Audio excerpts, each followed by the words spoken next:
the quiet stillness of a bedroom late at night, a young woman lies awake, her eyes wide open, staring restlessly at the ceiling.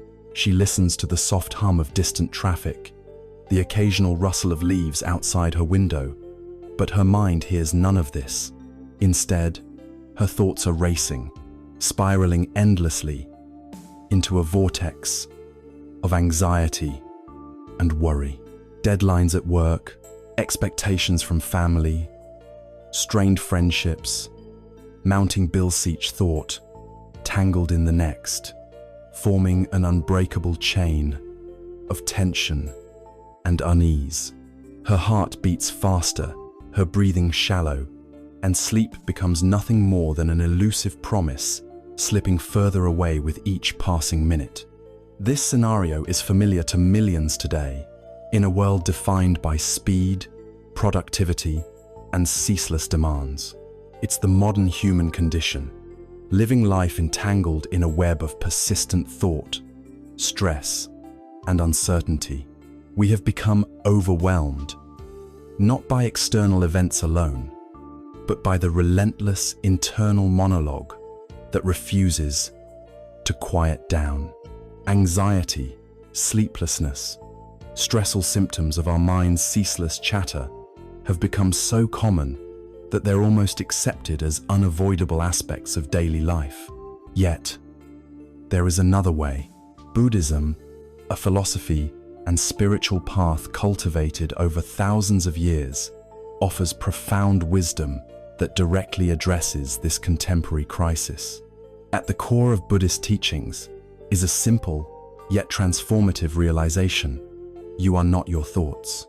Your true nature transcends the fleeting worries, judgments, and fears that occupy your mind.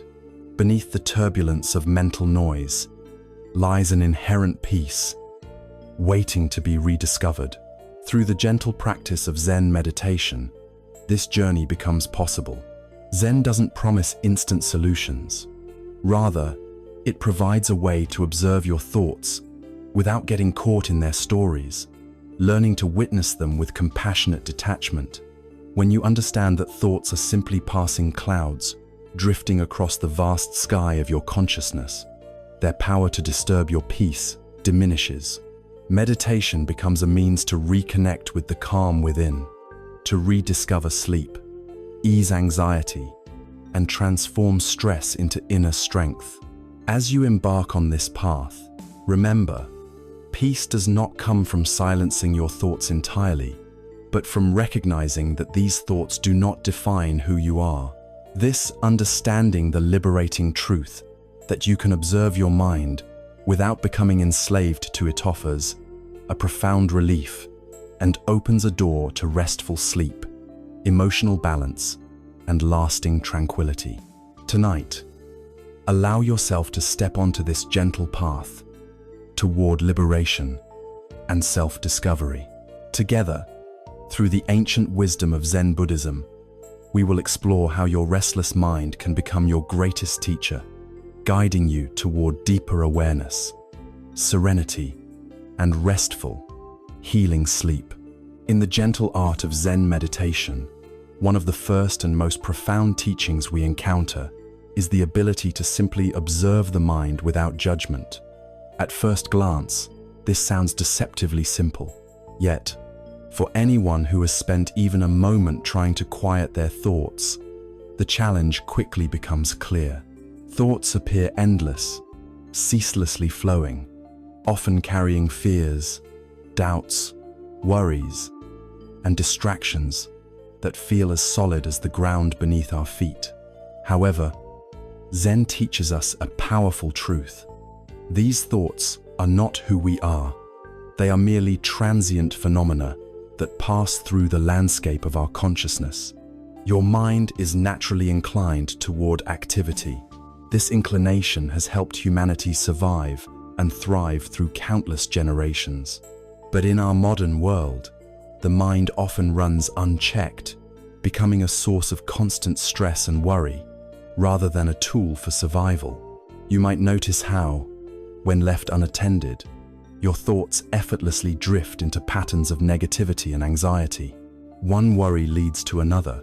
A small doubt magnifies itself, and soon you are trapped in a cycle of mental noise that exhausts and drains you. This relentless mental chatter can make life feel overwhelming. You might find yourself lying awake at night, replaying conversations from earlier in the day, worrying about upcoming meetings, or doubting your ability to handle the challenges ahead. Thoughts, at this moment, seem deeply personal, like your very identity is wrapped up within them. But Zen meditation gently invites you to step back, to become an impartial observer, watching thoughts arise, linger briefly, and fade away. Consider your consciousness as the vast sky, and your thoughts as clouds drifting across it. Sometimes the clouds are small and gentle, merely wisps that float by effortlessly. Other times, they're thick, stormy, filled with tension and turbulence. Yet, no matter how imposing or disruptive a cloud may seem, it cannot harm the sky. It simply passes through. Your thoughts behave the same way. Even when they feel intensely personal or overwhelming, they are still temporary, arising and dissipating without leaving any permanent mark. There is a classic Zen story known as Clouds Passing Over the Moon, which beautifully illustrates this principle. Once, a young Zen student approached his master, visibly distressed and agitated. "Master," he pleaded, "my mind is constantly troubled. I can't seem to meditate without endless distractions and worries. How can I quiet my mind?" The wise Zen master calmly guided the student outside into the cool evening air. Together, they stood quietly in the garden beneath a luminous full moon. The master pointed toward the sky. "Observe the moon," he said gently. The student followed his master's instruction, staring upward. Clouds slowly drifted across the moon, occasionally obscuring its brilliant light. The student watched, noticing how the clouds appeared solid, dark, and seemingly permanent as they blocked the moonlight. "Master," he finally said, "the moon keeps disappearing behind clouds. How can I see clearly when something always gets in the way?" The Zen master smiled patiently. "Look carefully," he said. "Does the moon ever truly vanish?" The student watched again, observing carefully. As he did so, he noticed how clouds, no matter how thick or numerous, inevitably moved on, revealing the moon again. "No," he replied softly, beginning to understand. "The moon never disappears. It's always there, even behind the darkest clouds." The master nodded approvingly. "Exactly. Your true nature is like that moon, clear, calm, unchanging. Your thoughts, emotions, and worries are like clouds. They appear, drift across your awareness, and then pass away. They never permanently obscure who you really are." This story encapsulates the essence of observing your thoughts without judgment. Each time you meditate, you take the role of a quiet observer, simply watching the clouds of your thoughts come and go. You begin to see patterns clearly. Some thoughts recur frequently, others fade quickly, while some thoughts seem persistent, but still, eventually, dissipate. In observing without judgment, you also develop a compassionate understanding toward yourself. Instead of labeling thoughts as good or bad, right or wrong, you simply see them as phenomena that arise naturally. This shift from reactive judgment to compassionate observation is deeply liberating. It frees you from the exhausting need to control every thought, and it teaches you acceptance. Acceptance that your mind will produce both pleasant and unpleasant thoughts, and all are equally temporary. But how exactly do you cultivate this skill practically? Begin by sitting comfortably in a quiet space. Allow your eyes to close gently and focus your awareness lightly on your breathing. Feel each inhale and exhale as it occurs naturally, without forcing or straining. Soon enough, you will notice thoughts arising. The moment you notice them, instead of trying to push them away, simply acknowledge them. Gently label them in your mind as thinking, and then return your focus calmly to your breath. This practice gradually strengthens your ability to witness without becoming emotionally entangled. Initially, your mind may rebel against this simplicity, pushing back by producing more thoughts or amplifying existing worries. Understand this as a natural part of the process. Your task is not to suppress your thoughts, but merely to observe them patiently. Over time, your awareness grows sharper and clearer. You begin to recognize thoughts more quickly before they spiral into prolonged mental stories. With regular practice, these moments of calm, detached observation become more frequent and profound. The key here is consistency and patience. Remember, you are developing a skill that requires gentleness and repeated practice. Each session of meditation, no matter how restless it seems, contributes to a greater clarity of mind. Eventually, observing your thoughts without judgment will become second nature, influencing your everyday life profoundly. Situations that previously triggered anxiety or stress will now be met with a calm, observational mindset, allowing you to respond more skillfully and peacefully. Observing your thoughts without judgment also profoundly affects your sleep. Most insomnia, or restless sleep, is fueled by overthinking and excessive mental activity. When you understand that your thoughts do not define your identity, they lose their power to keep you awake.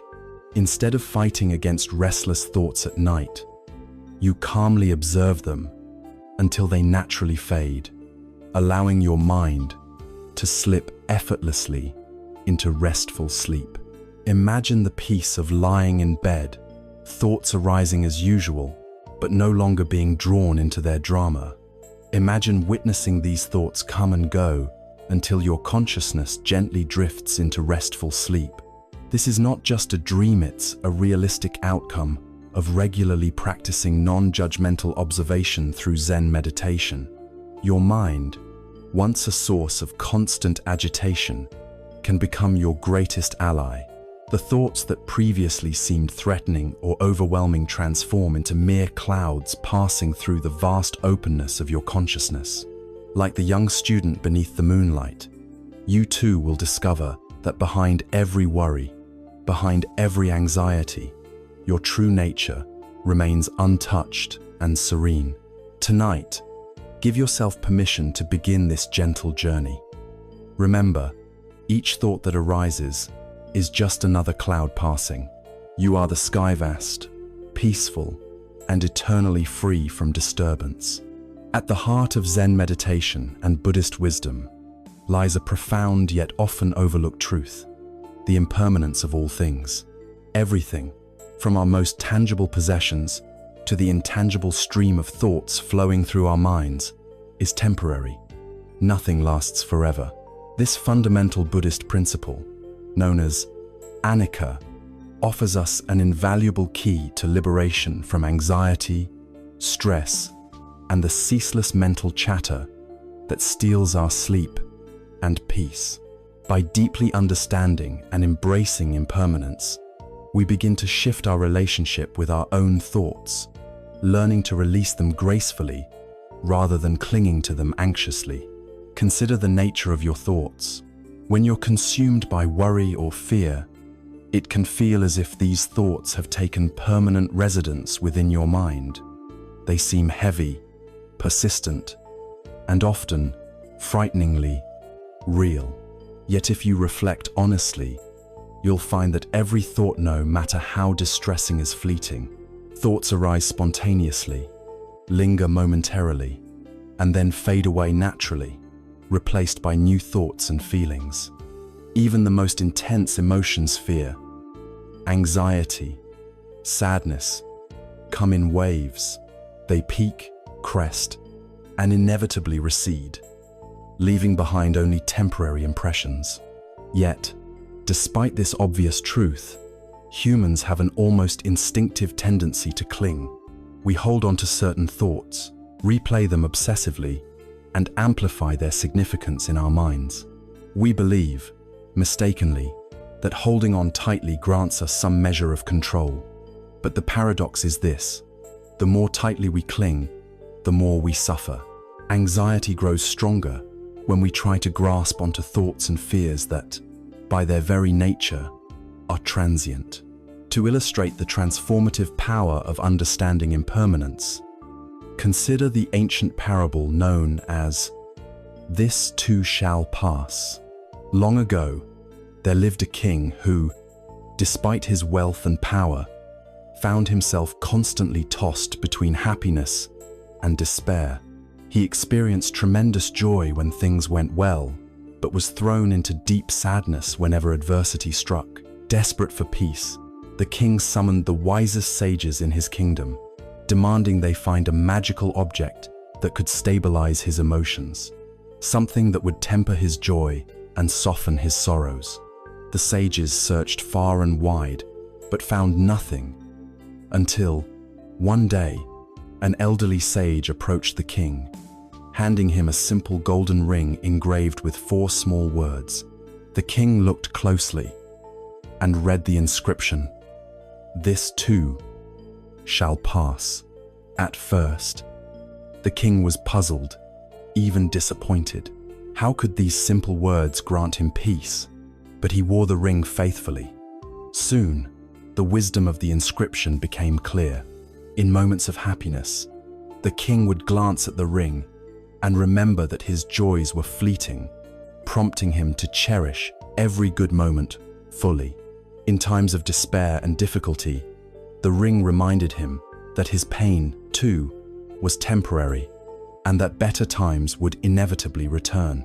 With time, the king became more balanced and serene, no longer dominated by temporary circumstances.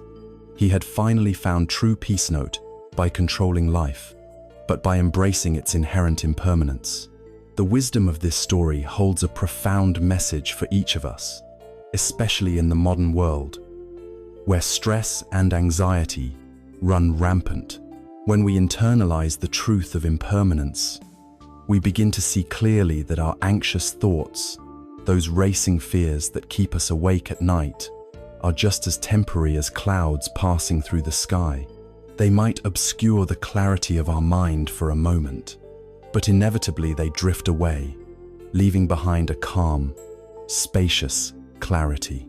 How then can we practically apply this wisdom in our daily lives and meditation practice? Start by noticing impermanence in everyday moments. Observe the fleeting nature of your sensations, emotions, and thoughts throughout the day. When you feel anxious or worried, pause for a moment. Remind yourself gently, "This too shall pass." Rather than struggling to push away negative thoughts or anxieties, simply acknowledge their temporary nature and allow them to be there momentarily, knowing they will pass naturally. In meditation, practice observing your thoughts as if you were watching leaves floating down a river. Each leaf represents a thought notice, how each one drifts into your awareness and then gently floats away downstream. You don't need to hold on to any particular leaf. Simply watch with curiosity and calm detachment as they come and go. Over time, you'll realize the profound truth that thoughts are temporary phenomena with no lasting substance. But why is this insight so powerful in reducing anxiety and restoring peaceful sleep? When anxiety grips us, it often feels permanent. It convinces us that our worries and fears are unchanging realities. This illusion creates tension and stress, trapping us in endless cycles of worry. But by embracing impermanence, we start breaking this cycle. Anxiety loses its intensity once we fully understand and trust that it, too, is temporary. Think back to times when anxiety was most intense in your life. Even those powerful moments have inevitably passed. Situations that once seemed overwhelming often become mere memories, losing their power over your present experience. This reflection can provide great comfort, reminding you that whatever you are experiencing now, whether anxiety, worry, sadness, or fear, is guaranteed to shift, evolve, and eventually fade away. Additionally, accepting impermanence enhances our capacity for gratitude. When we recognize how transient and precious each moment truly is, we naturally savor and appreciate life's positive experiences more deeply. Joy, gratitude, and presence begin to permeate our everyday lives, bringing a sense of profound fulfillment and inner peace that reduces anxiety. Impermanence also teaches patience and resilience. When life's inevitable storms harass personal challenges, disappointments, or losses, we can face them with greater equanimity. Instead of becoming stuck in painful emotions or anxious thoughts, we patiently acknowledge their presence, trusting fully in their temporary nature.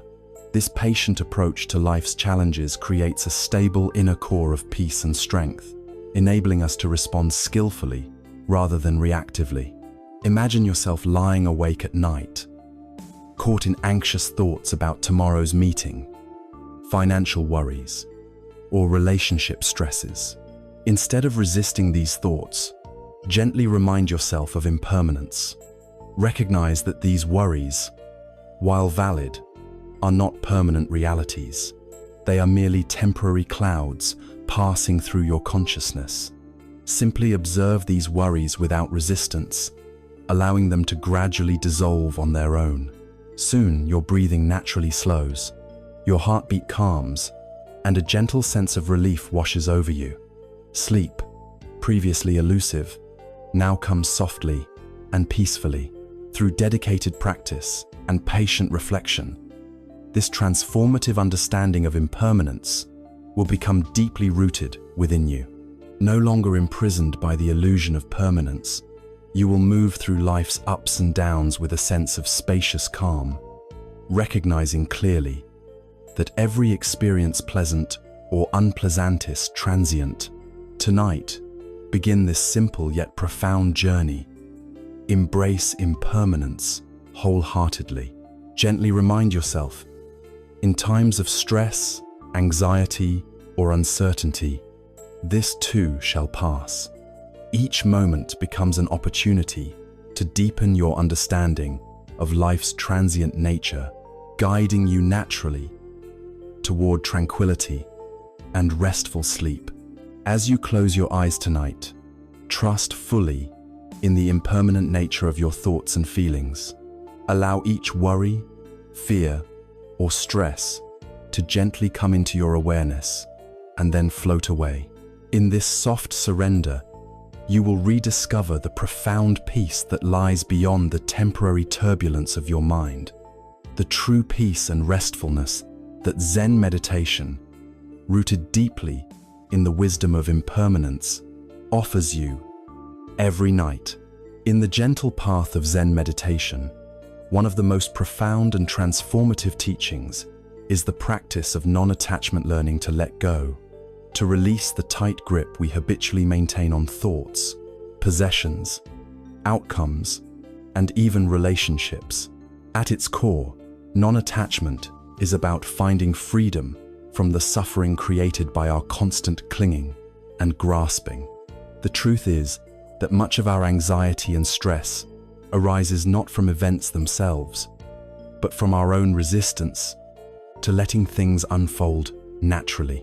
By practicing non-attachment, we embrace the peaceful acceptance of life's continuous changes and challenges. Non-attachment is often misunderstood. Many people equate it with indifference, emotional detachment, or coldness. In reality, non-attachment is a profound form of emotional maturity and wisdom. It is not about abandoning our relationships, ambitions, or joys in life, but rather about engaging with them fully, without demanding or expecting permanence.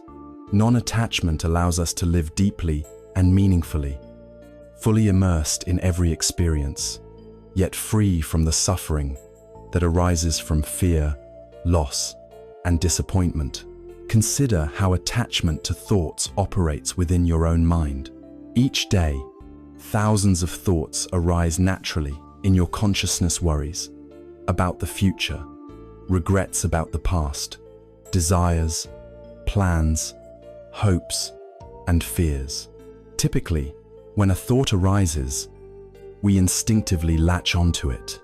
We begin to elaborate, embellish, and analyze it. And soon, what started as a simple thought spirals into an anxious obsession. For example, a brief thought about a potential problem at work can quickly escalate into a sleepless night filled with worry and distress. Yet, thoughts themselves are inherently neutral. They hold power only because we grant them significance. Zen teaches us to see thoughts clearly, as passing phenomena that don't need to dominate or define our experience. Non-attachment helps us create a healthy distance, allowing thoughts to enter and leave our consciousness effortlessly, without causing disturbance or distress. To understand non-attachment deeply, let's consider a well-known Zen parable, often called carrying the woman across the river. Two Zen monks, an older master and his younger disciple, were walking quietly together toward their monastery. They approached a river swollen with rainwater. Standing at the riverbank was a young woman in fine clothing, hesitant and distressed by the difficulty of crossing without spoiling her clothes. Seeing her predicament, the elder monk calmly approached her, gently picked her up, and carried her safely across the water. After placing her down gently on the opposite bank, he continued his journey in silence. The younger monk, clearly troubled by this, grew restless and disturbed. Hours passed, and finally, unable to contain himself any longer, he blurted out, "Master, how could you carry that woman? We monks have taken vows never to touch women." The elder monk paused and replied calmly, "Brother, I set her down on the riverbank hours ago. Why are you still carrying her?" This simple yet powerful story illustrates vividly the nature of attachment. The older monk responded spontaneously to the moment, engaging compassionately without clinging. He carried the woman when necessary, then effortlessly let her go. His younger companion, however, carried her mentally long afterward, bound by his attachment to rules, judgment, and internal conflict. We often carry thoughts, worries, regrets, and judgments like heavy burdens, unwilling or unable to put them down. Each thought we refuse to release adds weight, stress, and unnecessary suffering to our lives. Learning the art of non-attachment means recognizing clearly when something has served its purpose, gently placing it down, and moving forward freely. So how do we practically integrate non-attachment into our lives, especially when confronted with daily worries, stresses, and restless nights? Begin by gently observing your mind.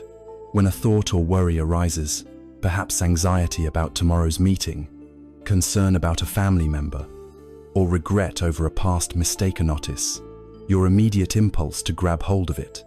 Notice how quickly your mind begins to expand and intensify the initial worry. In this moment, consciously remind yourself of the choice available. You can either attach and suffer, or gently acknowledge and release. A helpful practice in meditation is to visualize each thought as if you are sitting beside a flowing river. Imagine your thoughts as floating leaves carried downstream. When you notice yourself beginning to hold onto one leaf, a thought or worry, gently and compassionately remind yourself, let go. Allow this thought to continue on its journey. Watch as it peacefully drifts away, Over time, with consistent practice, you begin to internalize the wisdom of releasing thoughts, preventing them from growing into anxiety and stress. It's important to note that non-attachment is not about suppressing or ignoring difficult emotions. Rather, it's about creating space for emotions to naturally arise, be experienced fully, and then gracefully dissipate. When anxiety or fear surfaces, rather than resisting it fiercely or clinging tightly, acknowledge its presence kindly. Say to yourself gently, "I see you, fear. I see you, anxiety. You're here for now, but I won't hold on to you." This gentle acknowledgement allows the emotion to flow freely without becoming entrenched or exacerbated. Non-attachment significantly enhances our emotional resilience. It liberates us from chronic worry, freeing energy previously trapped in anxiety or obsessive thinking. As we develop this habit of releasing thoughts, we find ourselves sleeping more peacefully, experiencing less stress during the day, and becoming more present and available in our relationships and activities. Letting go, in the truest sense, is an expression of trust in life's flow, in your own strength, and in the wisdom of natural impermanence. The more deeply you embrace non-attachment, the more effortlessly you move through life's ups and downs, no longer paralyzed by anxiety or fear of loss. Reflect for a moment on your current worries. How much unnecessary pain arises from your resistance to letting go? Perhaps you cling to the outcomes of future events, fearing disappointment if they don't meet expectations. Perhaps you're holding on to anger or resentment from past hurts, believing that holding tight somehow protects you. Yet, as you recognize clearly, clinging tightly never truly serves you, only prolongs suffering. Tonight, as you lie in bed, gently begin practicing non-attachment. As each worry or concern arises, imagine it as that leaf drifting downstream, or as a soft cloud passing across the sky. Gently affirm, "I release this thought. I don't need to hold it. It has come and will soon pass." Feel the relief and ease as each thought gently fades away. Allow yourself the profound gift of this freedom, this quiet liberation. With each thought released, your breathing becomes calmer, your muscles relax, and sleep gently approaches. You discover a powerful secret. Peaceful sleep and inner tranquility are natural outcomes of letting go. As the Zen master released the burden at the riverbank, so too can you release your burdens of attachment each night, discovering anew the profound ease, spaciousness, and serenity that arises naturally from non-attachment. Through this gentle practice, you begin a lifelong journey toward genuine peace. Non-attachment, gently cultivated each night, guides you safely away from anxiety, fear, and restlessness, toward profound and lasting tranquility. Tonight, give yourself permission to truly let go, to release every thought and worry without fear, trusting completely in your own innate capacity for peace. At the heart of Zen Buddhism lies a profound, yet often misunderstood concept, the idea of emptiness. To the Western mind, the word emptiness might initially sound bleak, suggesting loneliness, absence, or meaninglessness. However, within Zen, emptiness known as shunyata in Buddhist tradition is a deeply liberating state, full of potential, clarity, and profound peace. It represents freedom from rigid beliefs, fixed identities, and the illusions we hold about ourselves and the world. By understanding and experiencing emptiness, we can find profound relief from anxiety, stress, and the constant mental chatter that interrupts our rest and inner peace. To understand emptiness clearly, it helps to begin with what it is not. Emptiness does not mean nihilism or nothingness in a negative sense. It does not mean that life is meaningless or that joy, relationships, and experiences have no value. Rather, emptiness points toward the fluid, interconnected, and impermanent nature of reality itself. It emphasizes the fact that nothing exists in isolation. Everything depends upon everything else, continuously changing, transforming, and flowing from one moment to the next. Consider your own identity. When you say I, who exactly are you referring to? Are you the thoughts that flow through your mind? Are you your body, emotions, or achievements? Zen suggests that you are none of these things entirely. Instead, you are something deeper, more expansive, a spacious awareness within which all these experiences arise and pass. You, in your deepest sense, are not bound or defined by the transient phenomena of thoughts, emotions, and circumstances. Your true nature is open, spacious, and boundless. When you deeply understand emptiness, anxiety and fear naturally lose their power over you. Anxiety typically arises from the illusion of permanence, believing that certain problems, situations, or thoughts are fixed and inescapable. Emptiness gently reminds us that everything is impermanent and interconnected. Nothing is ever as fixed, permanent, or isolated as it appears. Recognizing this truth offers profound relief, dissolving anxiety into the clear, peaceful spaciousness of awareness. Consider the classic Zen story known simply as "Empty Your Cup." Once, a respected scholar traveled a great distance to seek guidance from a renowned Zen master. He had spent many years studying philosophy, religion, and meditation techniques, and now he believed that he knew almost everything there was to know. Still, he felt restless and unsatisfied, haunted by a deep sense of anxiety and confusion. Hoping the Zen master might finally provide the clarity he sought, he arrived at the master's humble dwelling, eager and expectant. The Zen master welcomed the scholar warmly, inviting him inside for tea. As they sat together, the scholar immediately began to speak about his many years of study, his theories, his accomplishments, and the various teachings he had mastered. The Zen master listened quietly, nodding occasionally, but saying nothing. Finally, the master began pouring tea into the scholar's cup.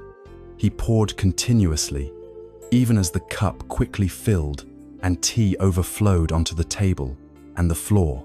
The scholar, startled, cried out, "Master, stop!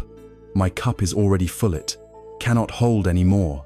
The Zen master calmly set the teapot down, looked directly into the scholar's eyes, and replied gently, "Yes, your mind is like this cup, already full of your own thoughts, ideas, and judgments. How can I teach you Zen unless you first empty your cup?" This simple story encapsulates the essence of emptiness perfectly. Just like the scholar's cup, our minds are often overflowing, filled with worries, judgments, regrets, expectations, and endless streams of thought. When our minds are full, we leave no room for true clarity, wisdom, or peace. Anxiety thrives in this crowded mental environment, perpetuating a sense of constant overwhelm. Zen invites us to empty our minds not by forceful suppression of thought, but by gentle recognition and release. Emptiness, in this sense, becomes the spacious awareness within which all thoughts and emotions arise naturally and pass away. By creating this space, we make room for peace, clarity, and profound relaxation. How then can we practically apply this beautiful wisdom in our daily lives and meditation practice? Begin by sitting comfortably and quietly, taking a few gentle breaths. Feel your body relax, releasing tension with each exhale. Now, allow your awareness to rest softly on the sensations of breathing. As thoughts inevitably arise, observe them calmly, without resistance or judgment. Rather than following these thoughts, simply acknowledge them gently, allowing them to dissolve naturally back into spacious awareness. Imagine each thought as a ripple in a vast, tranquil lake. A ripple arises, moves briefly across the surface, and gradually disappears, leaving behind only smooth, clear water. You, in your deepest nature, are the peaceful lake itself, vast, serene, and inherently unaffected by temporary ripples of thought and emotion. Each night, as you lie in bed, you can gently practice this visualization.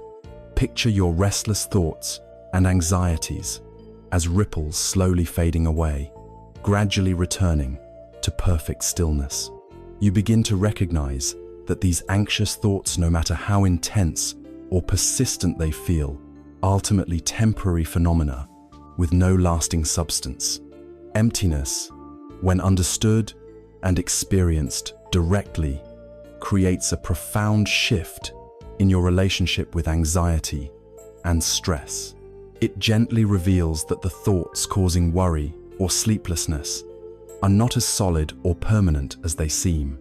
Instead, they are transient appearances within the boundless space of your awareness. This realization allows you to engage with life's challenges calmly and skillfully. When difficult situations arise, challenges at work, conflicts in relationships, health concerns, you no longer perceive them as rigid and threatening. Instead, you recognize their fluid and impermanent nature.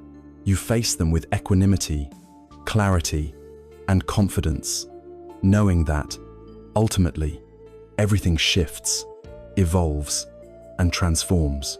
Emptiness is also profoundly healing. Often, the greatest source of emotional pain comes from rigidly identifying with past experiences, regrets, or traumas. When we perceive ourselves as permanently damaged or defined by these experiences, we remain trapped in suffering. Emptiness gently teaches that even these painful memories and identities are impermanent and ultimately insubstantial. By letting go of identification with past hurt, you allow healing, growth, and renewal to naturally occur. In everyday life, the wisdom of emptiness inspires greater compassion and understanding toward others. Recognizing that all things, including our identities, opinions, and behaviors, are temporary and interconnected, naturally fosters empathy and patience. You understand deeply that everyone, including yourself, is navigating the fluid, shifting reality of life as best they can. This realization enhances your relationships, allowing you to engage deeply and compassionately without becoming entangled in judgment or conflict. Tonight, as you prepare for sleep, reflect gently on the wisdom of emptiness. Imagine your mind as the clear, open sky, your thoughts as passing clouds. Allow each worry, each anxiety, each restless thought to drift effortlessly across this open space. Without clinging, simply observe and release. Gradually, your breathing slows, your heart rate calms, and your entire being relaxes into a profound peace. Emptiness, once understood, becomes your greatest ally, gently guiding you toward deeper rest, inner tranquility, and true emotional freedom. It reminds you that you do not have to hold on to anything, not thoughts, anxieties, identities, or expectations. You are inherently free, spacious, and open. Tonight, give yourself permission to rest fully within this gentle emptiness. Feel the quiet joy and deep relief as your mind releases its burdens, settling into a peaceful natural calm. Allow yourself the profound comfort of knowing that beneath every thought, every worry, every fear, lies this boundless, unchanging space of peace. In embracing emptiness, you rediscover your true self, free, open, and profoundly at peace. Let this understanding guide you effortlessly into restful, rejuvenating sleep tonight, confident in the knowledge that you are forever safe and serene within the gentle, healing embrace of emptiness. The present moment is often the last place we look. We dwell in regrets of the past, or chase after the promises and perils of the future, all the while missing the only moment we ever truly have a know. In the practice of Zen, mindfulness is not a luxury. It is the doorway to awakening. Mindfulness, or sati in Pali, means remembering to return to what is real, to what is here. It is the gentle art of returning, again and again, to the simplicity of this breath, this step, this thought, this feeling. When we are anxious, our mind races ahead. It spins stories, constructs fears, plays out scenarios. When we are depressed, the mind replays old scenes, clings to mistakes, and mourns unrealized outcomes. Mindfulness, in contrast, brings the wandering mind back to the simplicity of now, not to escape, but to reconnect with reality, which is often far more manageable and kind than the stories we tell ourselves.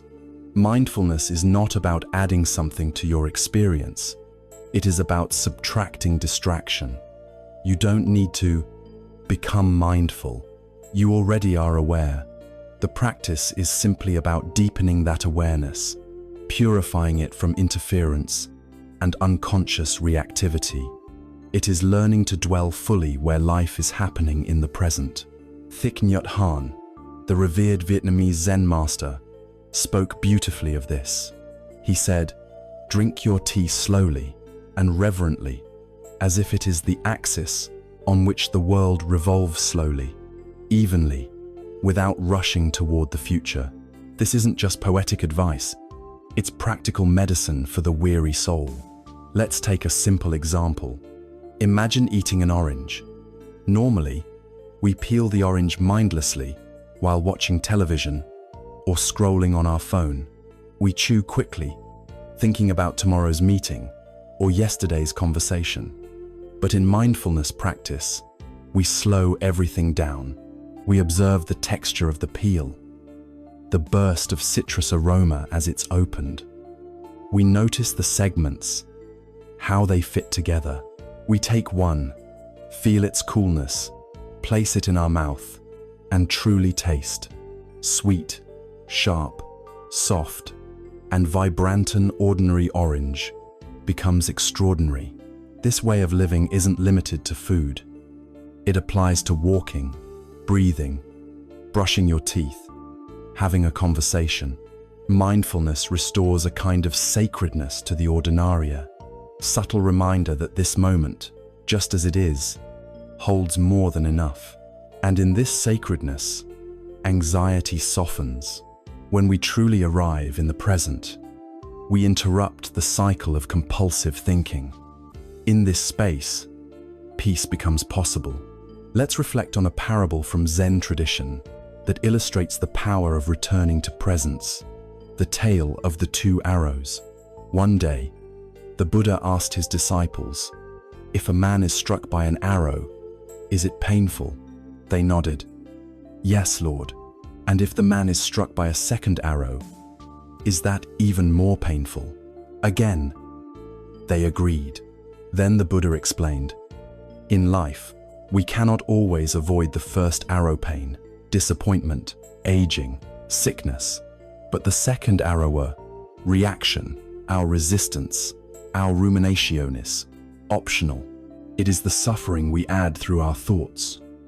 Mindfulness helps us recognize the first arrow and stop the second. In other words, mindfulness helps us see what is actually happening without adding the extra layer of mental drama that turns pain into suffering. That's why, when practiced with sincerity, mindfulness becomes a refuge. It does not promise to remove difficulty from life, but it does offer us freedom in how we relate to those difficulties. Practicing mindfulness doesn't require hours of sitting or a quiet monastery. You can begin with your breath. Wherever you are, at your desk, lying in bed, walking down the street, simply bring your attention to the sensation of breathing. Notice the cool air entering your nostrils, the chest rising and falling, the subtle pause between breaths. You're not trying to change anything, just observe. When thoughts arise, which they always will, acknowledge them gently and return to the breath. This is not failure. This is the practice. Some days, you may find your mind wandering constantly. That's okay. Each time you notice and return to the breath, you strengthen the muscle of awareness. Over time, the space between thoughts grows. You begin to notice the mind's patterns, noticing how you often worry at night, how certain memories replay, how your mood shifts with your thoughts. And in that noticing, you are no longer a slave to your thoughts. You become their compassionate observer. The practice of mindfulness also trains the heart. You begin to see not only your thoughts, but your habitual reactions: irritation, avoidance, craving. You learn to pause before reacting. You learn to respond rather than react. This creates a deep emotional intelligence, one that fosters healthier relationships and a deeper sense of inner peace. At night, mindfulness becomes an ally in the struggle with sleeplessness. When you lie in bed and your mind begins racing, you can return to the body, feel the weight of the blankets, hear the distant sounds of the night, feel the breath moving in and out. With each exhale, allow the body to sink more deeply into the mattress. Don't fight your thoughts, simply acknowledge them and come back to the body again and again. Over time, this builds a deep habit of calm awareness that naturally leads into rest. One particularly powerful practice is the body scan. As you lie in bed, bring your awareness to your toes, then slowly move your attention up through your feet, legs, hips, abdomen, chest, arms, neck, and face. At each point, notice sensations, tensions, warmth, or tingling. You're not trying to change anything, just observe. This practice grounds the mind in the body and helps release tension gently, making sleep more accessible. It's also helpful to carry mindfulness into waking life. Take 5 minutes each day to do something slowly and with full attention: drinking tea, washing dishes, walking outside. These small acts of mindfulness train the mind to be present more naturally. Even during moments of stress or uncertainty, mindfulness also fosters a deep sense of gratitude. When we are truly present, we begin to notice the small joys. We often overlook a kind word from a friend, the feeling of sunlight on our skin, the comfort of a warm drink. These simple pleasures become sources of nourishment. They remind us that peace is not something to be found in the distant future, but something that can be touched in this very moment. Let's not forget, mindfulness is not about perfection. You will get distracted. You will forget. That's part of being human. What matters is the gentle returning. Again and again, you return not with judgment, but with kindness. This returning is the heartbeat of mindfulness. Every return is an act of compassion toward yourself. And in this steady returning, you will discover something extraordinary. Beneath the noise of thought, beneath the turbulence of emotion, there is a quiet, clear space. A place untouched by fear or regret. A place of deep rest. This is your true home. and mindfulness is the path back to it. Tonight, as you prepare for sleep, let this be your practice. Lie down gently. Feel the support of the bed beneath you. Notice the movement of your breath. Let go of the day, of expectations, of thoughts about tomorrow. Simply rest in this moment, as it is. Let the rhythm of your breath carry you home. You do not need to become anyone else. You do not need to solve anything. You only need to arrive fully and gently into the peace that is already here, waiting patiently beneath the noise. And when sleep comes, as it surely will, let it be not an escape, but a deep reunion with the truth of your being. That presence is enough, that you are enough, just as you are, just as this moment is. In the quiet depths of Zen practice, after we have begun observing our thoughts and loosening our attachments, we arrive at a truth both gentle and radical, that compassion is not merely a feeling, but a force of liberation. Compassion, in its deepest form, is the open heart that allows everything to be as it is, ourselves included. In a world full of striving, self-judgment, and harsh inner criticism, compassion offers a way to soften the mind, release resistance, and create the internal conditions necessary for true peace. Too often, when we think of compassion, we imagine it as something to extend to others. We think of helping the poor, forgiving a friend, showing kindness to a stranger. These are noble acts, and they matter greatly. But in the Zen tradition, the journey of compassion begins inward. Before you can truly hold others with tenderness, you must first learn to hold yourself that way. This is perhaps the most difficult and most necessary task on the path to freedom. Consider how you speak to yourself in moments of failure, stress, or insecurity. Are your thoughts kind and understanding, or are they critical and unforgiving? Do you allow yourself to be imperfect, or do you harshly demand that you should be better, stronger, calmer, wiser? So much of our suffering does not come from the world, but from the way we treat ourselves when we are hurting. Zen invites us to pause and listen to the voice we carry inside. And then, gently and deliberately, it asks us to change that voice no through force, but through love. The Buddha taught that suffering is universal. No one is exempt, not the rich, not the enlightened, not the strong or successful. Life brings change, loss, illness, uncertainty. We all long to be safe, to be loved, to belong. Recognizing this shared vulnerability is the gateway to compassion. It allows us to soften, to let go of judgment, and to meet ourselves and others with tenderness rather than blame. There's a Zen story about a monk named Ryokan, a gentle and eccentric poet who lived a life of simplicity and quiet joy. One night, Ryokan returned to his small hut to find that a thief had broken in and stolen what few possessions he had. Ryokan, discovering the theft, sat peacefully in the empty room. Looking up at the night sky, he said, "Poor fellow, I wish I could have given him the moon." This story is more than poetic charm. It expresses the essence of boundless compassion. Ryokan did not respond with anger or even sadness. He responded with understanding. He saw the thief not as an enemy, but as a fellow human being, suffering in his own way. His compassion transcended personal loss. It revealed a mind so free from clinging, so open-hearted, that it could extend love even in the face of violation. You might ask, how do I develop that kind of heart?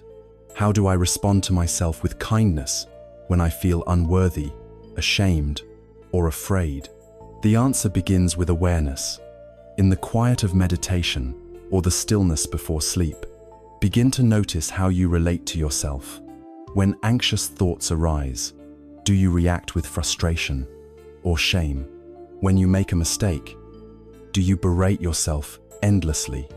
These reactions, though common, are forms of self-inflicted suffering, and they can be transformed through compassion. Start with this simple practice. When you notice a painful thought or emotion, pause and place your hand gently over your heart. Breathe. Say softly, "This is a moment of suffering. Suffering is part of life. May I be kind to myself in this moment." This is not a mantra of escape, it is a doorway to presence. You are acknowledging what is real and responding with care. Over time, this practice rewires your relationship to pain. It teaches you that you don't need to reject yourself in moments of difficulty. You can stay. You can be gentle. You can hold yourself the way you might hold a frightened child, with patience, warmth, and unconditional love. And as you practice this compassion inwardly, something remarkable begins to happen. The mind quiets. The harsh critic relaxes. The anxiety softens. Sleep comes more easily. Why? Because the mind no longer feels like a battleground. It becomes a sanctuary, a place where you are allowed to simply be. Compassion also changes how we relate to others.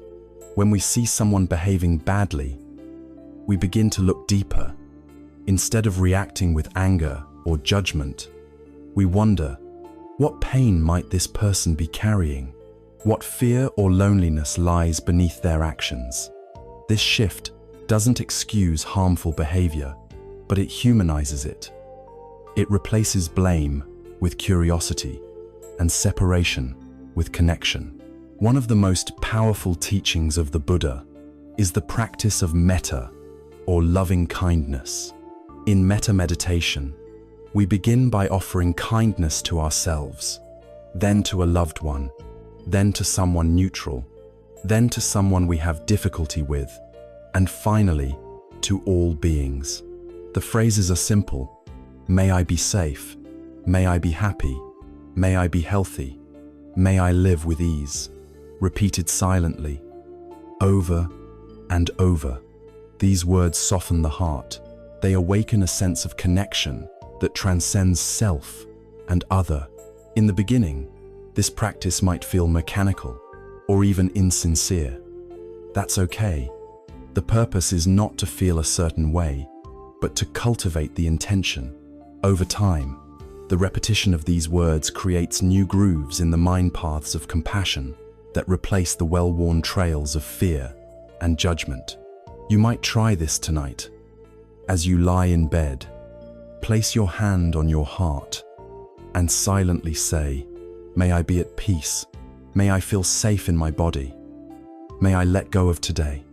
May I sleep in kindness." And if someone comes to mind, someone you're worried about, or even someone who's hurt you, include them too. May you be at peace. May you be free from suffering. May you sleep in safety tonight. This is the true power of compassion. It expands. It begins with you, but it does not end there. Like a candle lighting other candles, your compassion becomes a source of light not only for yourself, but for the world. And when practiced consistently, compassion becomes a way of life. It infuses your thoughts, your words, your actions. You begin to make different choices, not out of guilt or obligation, but out of a natural desire to ease suffering, to bring comfort where there is pain. And the most beautiful part is this: you don't have to be perfect. You only have to be willing. In the Zen tradition, there is a phrase, the heart, mind of great compassion. This is the state of being fully awake, fully open, and fully loving, not because life is always easy, but because you have stopped resisting what is. You have chosen love over fear, kindness over criticism, connection over separation. Tonight, as you rest, know this: you are worthy of your own kindness. You are not a problem to be fixed. You are not a burden to be tolerated. You are a human being, doing the best you can, carrying hopes and fears just like everyone else. Let that be enough. Let your compassion be the pillow you rest your head upon. Let it be the blanket that wraps around you. Let it whisper to you, softly, you are safe now. You can let go. You are loved. In the stillness of this moment, you are not broken. You are becoming whole. One breath, one kind thought, one gentle return at a time. And as sleep gently comes to carry you, may it arrive, not as an escape from life, but as a loving return to the deepest part of yourself, the part that has always known how to love, how to forgive, and how to begin again. Acceptance is one of the most misunderstood qualities on the spiritual path. Many confuse it with resignation, weakness, or passivity. But in Zen, acceptance is not about giving up, it is about waking up. It is the courageous act of turning toward our experience, exactly as it is, without resistance. It is about softening the inner war we wage against the present moment. And in that softening, a great peace arises. Every day, we are confronted by circumstances we did not choose, changes we cannot control, feelings we wish we didn't have, people we find difficult. And often, our instinct is to resist. We tense against what we don't like. We try to push away what hurts. We judge ourselves harshly for feeling anxious, tired, or afraid. And yet, paradoxically, this resistance only deepens our suffering. Zen offers a radical alternative: to stop fighting, to meet each moment not with judgment, but with openness, to say simply, yes, this is here, let me feel it. This is the heart of acceptance. It is not passive, it is deeply active. It requires presence, strength, and an unwavering willingness to be with life as it is. There is a famous Zen teaching that says, the obstacle is the path. What this means is that our discomfort, our anxiety, our restless thoughts, these are not mistakes. They are invitations. Each difficulty that arises is a doorway back to the present moment, back to ourselves. If we can stop resisting and start listening, even our pain becomes a teacher. Consider the story of the farmer and the horse. There was once an old farmer who lived in a village. One day, his horse ran away. His neighbors came to sympathize. "Such bad luck," they said. The farmer replied, "Maybe so, maybe not." A week later, the horse returned, bringing with it 3 wild horses. "How wonderful," the neighbors said. The farmer responded, "Maybe so, maybe not." Then, the farmer's son tried to tame one of the wild horses, was thrown, and broke his leg. "How terrible," said the neighbors. "Maybe so, maybe not," the farmer replied. A few weeks later, soldiers came to the village to draft young men for war. Because the farmer's son had a broken leg, he was left behind. The neighbors congratulated the farmer on his good fortune. He simply said again, "Maybe so, maybe not."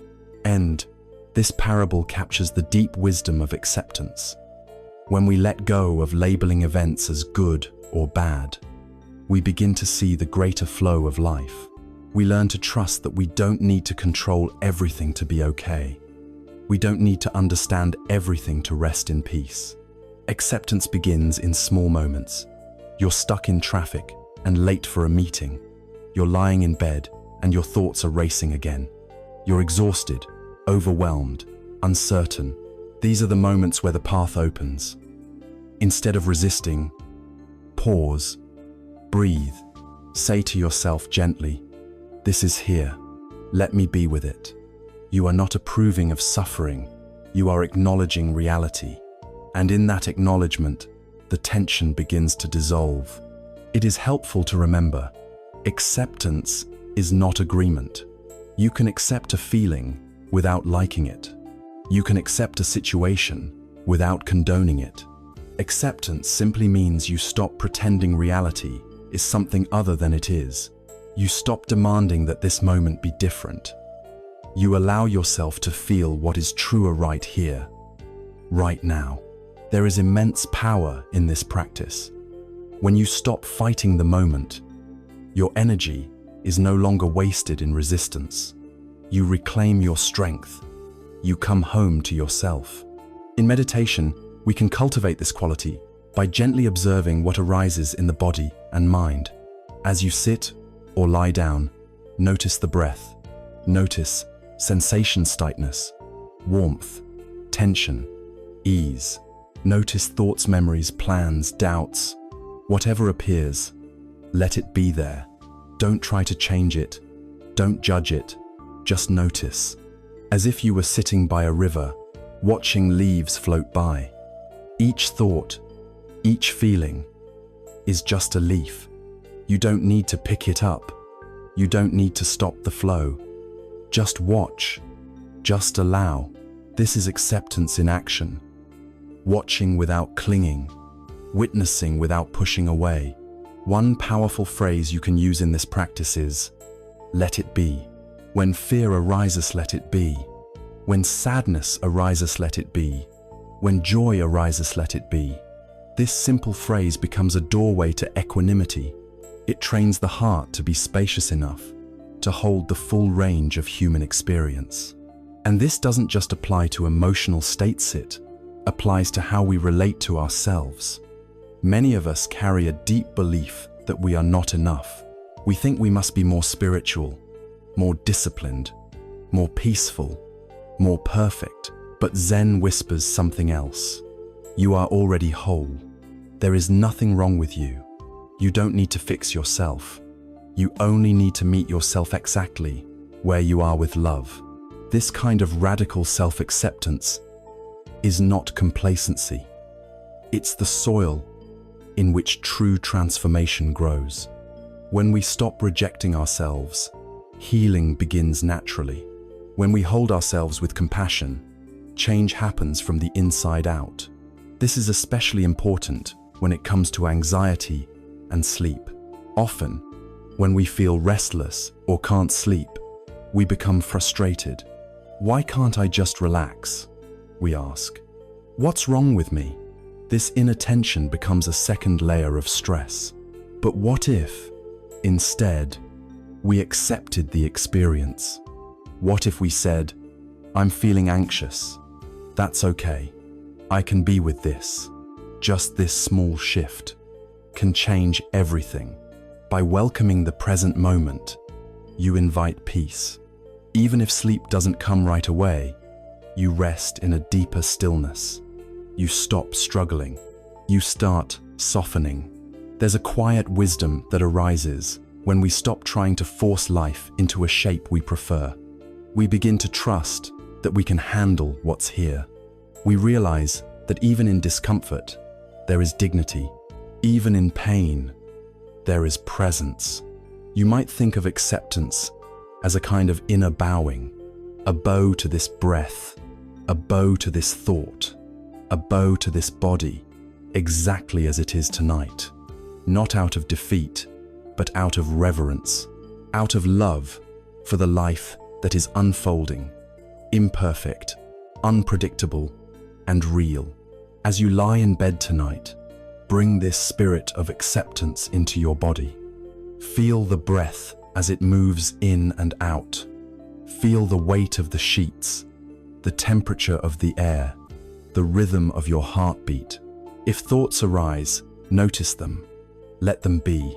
If emotions stir, name them gently. Sadness is here. Anxiety is here. Tiredness is here. And then breathe. Rest in the spaciousness of allowing. There is nothing you need to change. Nothing you need to fix. You are enough. This moment is enough. And in this letting be, a quiet transformation occurs. The walls fall away. The struggle ends. And the peace that was always there, beneath the noise, reveals itself. Zen does not ask you to be a saint. It does not ask you to suppress your feelings or transcend your humanity. It asks only that you be present, that you be real, that you meet life not with force, but with openness. This is the essence of acceptance, saying yes to what is, not because it is perfect, but because it is what's here. And in saying yes, you discover that the world is not against you. Your mind is not against you. You are not your enemy. You are simply a being, breathing in the mystery of life, learning slowly how to be at home in your own skin. So tonight, if your thoughts wander, let them. If sleep is delayed, let it be. If emotion arises, meet it with kindness. You do not have to resist what's here. You only have to be here. Let your body rest. Let your heart soften. Let your mind float like a leaf on the river of this moment. And trust, this too is enough. In a world overflowing with complexity, noise, and endless stimulation, simplicity has become a rare and revolutionary act. We are constantly surrounded by choices: what to buy, what to watch, what to believe, where to go, who to become. Our minds are crowded with information, our calendars are overfilled, and our hearts are often restless, searching for something just out of reach. In the midst of this, Zen offers a gentle whisper: return to simplicity, strip away the excess, let go of what is unnecessary, return to what is real, what is essential, what brings peace. Simplicity in Zen is not about deprivation. It is not about living in austerity or giving up joy. Rather, it is about clarity. Simplicity clears away the clutter, not just the physical clutter in our homes, but the mental and emotional clutter that weighs us down. It's about choosing depth over distraction, meaning over busyness, presence over performance. The great Zen teacher Shunryu Suzuki once said, "When you do something, you should burn yourself completely, like a good bonfire, leaving no trace of yourself." In this way, Zen simplicity is about wholeheartedness. It's about showing up fully to this one task, this one breath, this one life, without scattering your attention in 1,000 directions. Imagine a person in a quiet garden.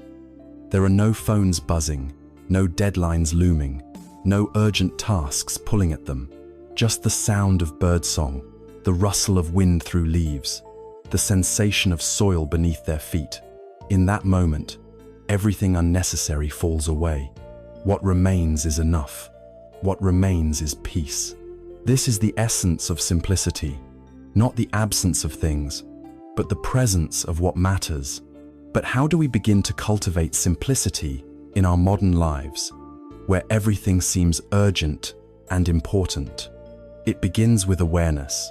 Begin by noticing what complicates your life. What do you consume out of habit, not need? What thoughts do you repeat that only create more confusion? What obligations have you taken on that pull you away from what you truly value? Zen teaches us to gently ask, is this necessary? Does this bring me closer to peace or further away? One of the most profound practices of simplicity is single tasking.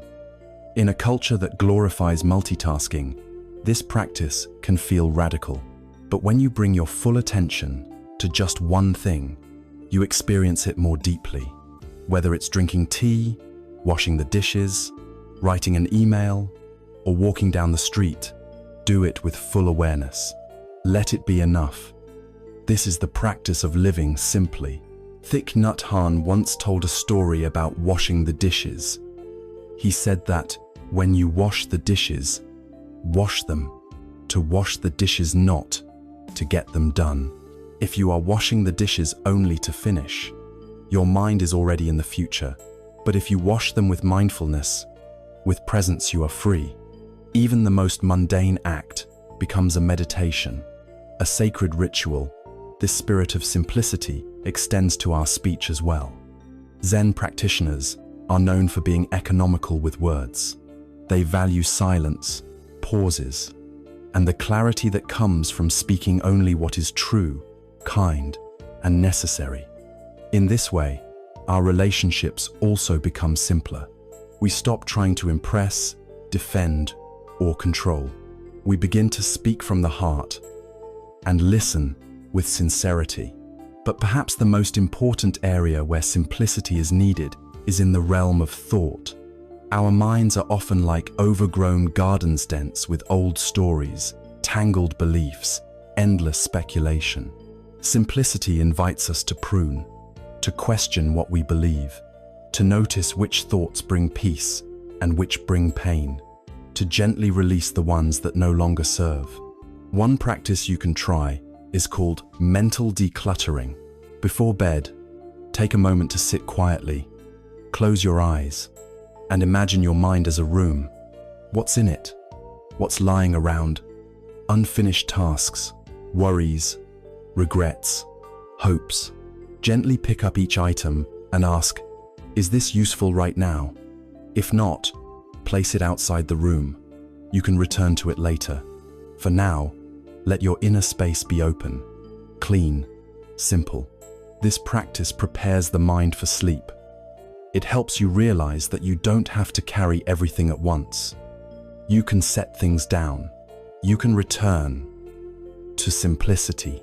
Another beautiful teaching from Zen is the concept of wabi-sabi, way of seeing beauty in simplicity, imperfection, and impermanence. A cracked teacup, a weathered wooden door, a faded photograph. These are not broken, they are alive, with time, with presence, with realness. Wabi-sabi reminds us that we don't need more, newer, faster. We need only to see what is already here and appreciate it fully. This is especially healing in our consumer culture, where happiness is often promised through accumulation. More stuff, more success, more attention. But Zen turns this upside down. It says, happiness is not found in morates, found in less craving, less comparison, less striving. Simplicity doesn't shrink your life, it expands your awareness. It makes room for joy. There's a well-loved Zen parable that illustrates this. The parable of the overflowing cup. A university professor came to visit a famous Zen master. While the master quietly served tea, the professor talked about Zen, sharing all the knowledge he had gathered. The master poured the tea into the professor's cup, and he kept pouring. The cup overflowed and spilled onto the table. The professor watched in shock. "Stop, the cup is full," he said. "No more will go in." The master smiled. "Like this cup," he said, "your mind is full of your own opinions and thoughts. How can I show you Zen unless you first empty your cup?" Simplicity begins when we empty our cup, when we let go of the need to fill every moment, every silence, every corner of our lives with something. When we begin to trust that emptiness is not lack, it is space. It is peace. It is potential. You don't need to renounce your life to live simply. You don't need to throw away your belongings or move to a forest. You simply need to begin asking, moment by moment, is this essential? Is this aligned with my peace? This inquiry can transform everything from how you spend your time, to how you design your home, to how you speak to your loved ones. It can shift you from chaos to clarity, from pressure to presence. And most importantly, it can transform how you relate to yourself.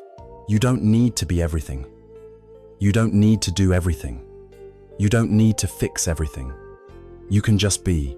And in that being, you discover a quiet joy that arises when nothing is forced. Tonight, as you prepare for sleep, let simplicity be your guide. Let your bedtime ritual be slow and mindful. Turn off the lights with care. Fold your blanket with attention. Lie down and simply feel the softness beneath you. No need to check one more message. No need to finish one more task. Let the night be enough. As you lie there, let go of the day. Let go of your role, your goals, your plans. Let yourself be a simple human being breathing, resting, existing. You don't need to solve anything right now. You don't need to become anyone else. You don't need to try harder. Just be. Breathe in the simplicity.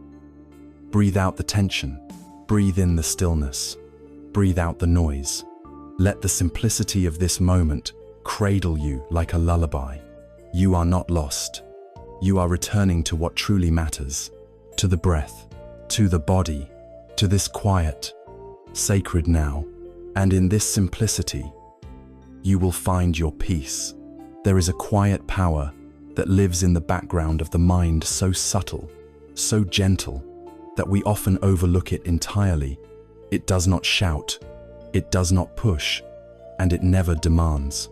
Yet when it is fully present, everything changes. That power is gratitude.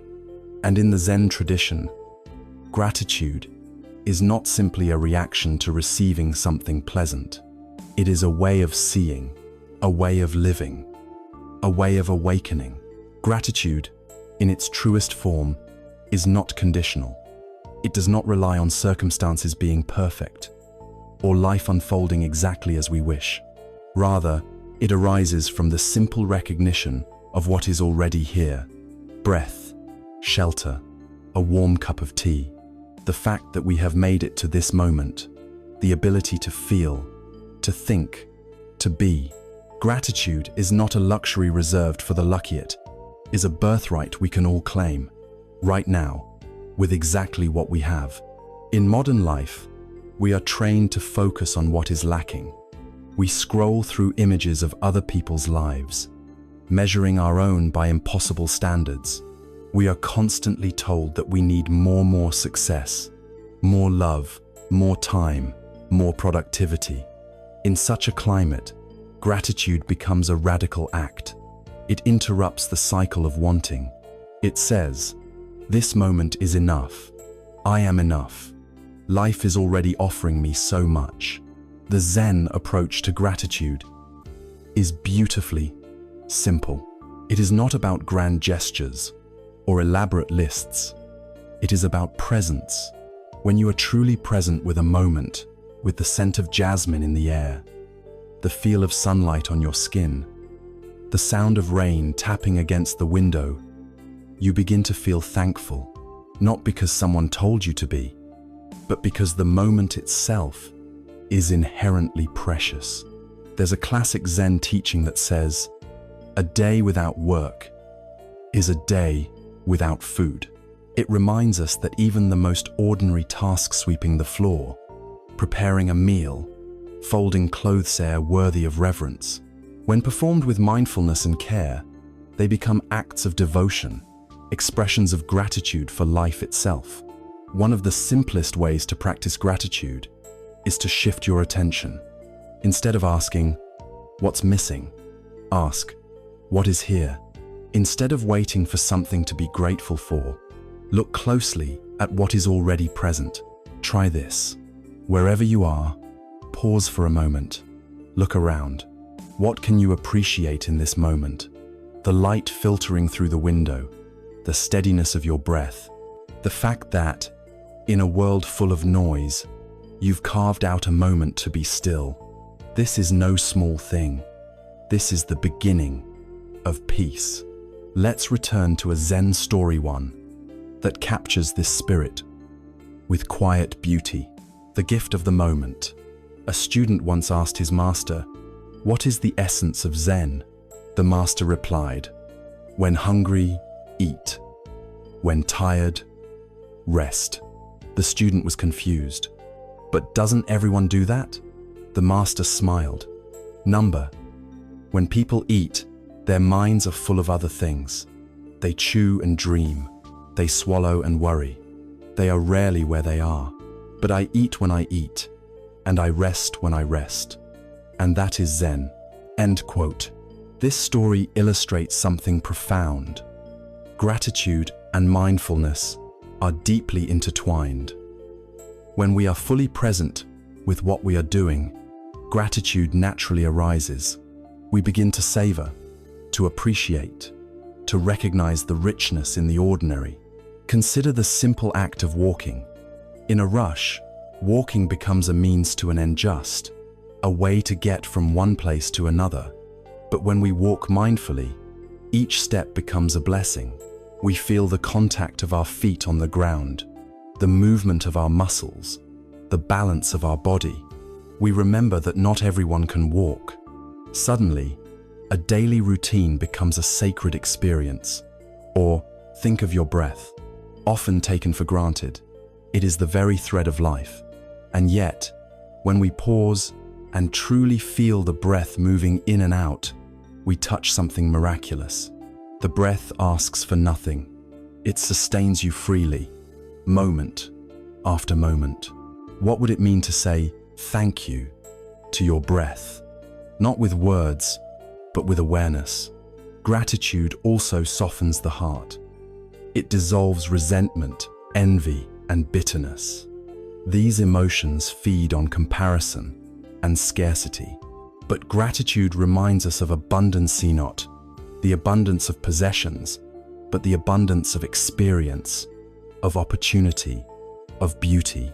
It reveals that there is more right with life than wrong. And this shift in perception changes how we sleep, how we relate, how we live. At night, many of us lie in bed, replaying our mistakes, worrying about tomorrow, or counting all the things that didn't go our way. But what if we used that time differently? What if, instead of reviewing what went wrong, we reviewed what went right? Even small things, a kind word, a meal, a moment of laughter, a song we enjoyed. These are threads of gold woven through the fabric of our day. They are easy to miss, but powerful when noticed. Try this practice before sleep. Place your hand on your heart and recall 3 things from your day that you are grateful for. They don't have to be profound. They just have to be real. A sip of coffee, a moment of quiet, a smile from someone you love. Let yourself feel the warmth of those memories. Let them fill your chest, relax your body, soften your thoughts. This gentle gratitude prepares the ground for deep, peaceful rest. There is a reason so many spiritual traditions emphasize gratitude not as a moral obligation, but as a doorway to the sacred. When we are grateful, we stop grasping, we stop fleeing, we stop needing life to be different. And in that stopping, we come home to the miracle of what already is. Gratitude also helps us hold sorrow with grace. When life is difficult, when grief or illness or uncertainty arise, gratitude does not deny the pain, but it widens the view. It reminds us that even in loss, something remains. A friend's hand, a memory, a sunrise, the sound of our own breath. As the poet Rumi wrote, "Try not to resist the changes that come your way. Instead, let life live through you." Gratitude is how we let life live through us. We open to its ever-changing flow without closing our hearts. Zen is not about adding layers of meaning to life. It's about seeing clearly what is already there. Gratitude sharpens our vision. It reveals the hidden beauty in every moment. It turns ordinary days into sacred ground. Tonight, as you lie in bed, let yourself rest in gratitude. Not because everything is perfect, not because all your questions have been answered, but because right now, in this breath, there is something to honor. The softness of the pillow beneath your head, the rhythm of your breath, faithful and quiet. The fact that, no matter what happened today, you are still here, still breathing, still growing, still capable of love. Say, thank you, not as an obligation, but as a blessing. Thank you for this life. Thank you for this body. Thank you for this night. Thank you for this chance to begin again. Gratitude is not the end of the path. It is the path. Walk it gently, step by step, breath by breath. Let it carry you into the stillness where sleep waits. Let it remind you that this life, in all its imperfections, is already a gift. In a culture built on speed, patience is a forgotten virtue. We are encouraged to hurry, to optimize, to always be reaching for the next thing. We grow restless when things take too long. We check our devices when we must wait even a few moments. And yet, inner peace, the kind that is deep, rooted, and lasting, cannot be rushed. The path of Zen whispers a simple truth. What matters most unfolds slowly. And to walk that path well, we must learn patience. Patience in Zen is not merely the ability to wait. It is the quality of being fully present in the waiting. It is choosing to dwell in the moment, even when the moment is uncomfortable, unclear, or seemingly uneventful. It is saying, I trust the process. I will stay. And in that staying, something profound is born. Think of a seed. Hidden beneath the soil, it begins its mysterious work. There is darkness, pressure, and quiet. From above, it seems like nothing is happening. But deep below, a transformation is taking place that cannot be rushed. The seed does not demand sunlight or scream for rain. It trusts, and eventually, it breaks open. Roots dig down, a shoot rises up, and in time, with patience and care, it blossoms into something whole and alive. Our inner lives are no different. Healing, clarity, calmness, even spiritual insight, they all take time. Often more time than we would like. But just because we cannot see immediate results does not mean nothing is happening. Just like the seed, much of our growth takes place invisibly beneath the surface, in silence, in the unseen spaces of our heart. Zen offers us tools not to accelerate this process, but to accompany it, to stay grounded while the deeper work unfolds. In meditation, we learn this directly. We sit, we breathe, we notice the rise and fall of the mind restlessness, boredom, thoughts, and we continue to sit, not to force stillness, but to allow it to emerge naturally. Some days, it feels like progress. Other days, it feels like we're doing nothing at all. But over time, patience reveals its gift, the capacity to stay present without needing results. There is a Zen story about a student who came to his master, filled with enthusiasm.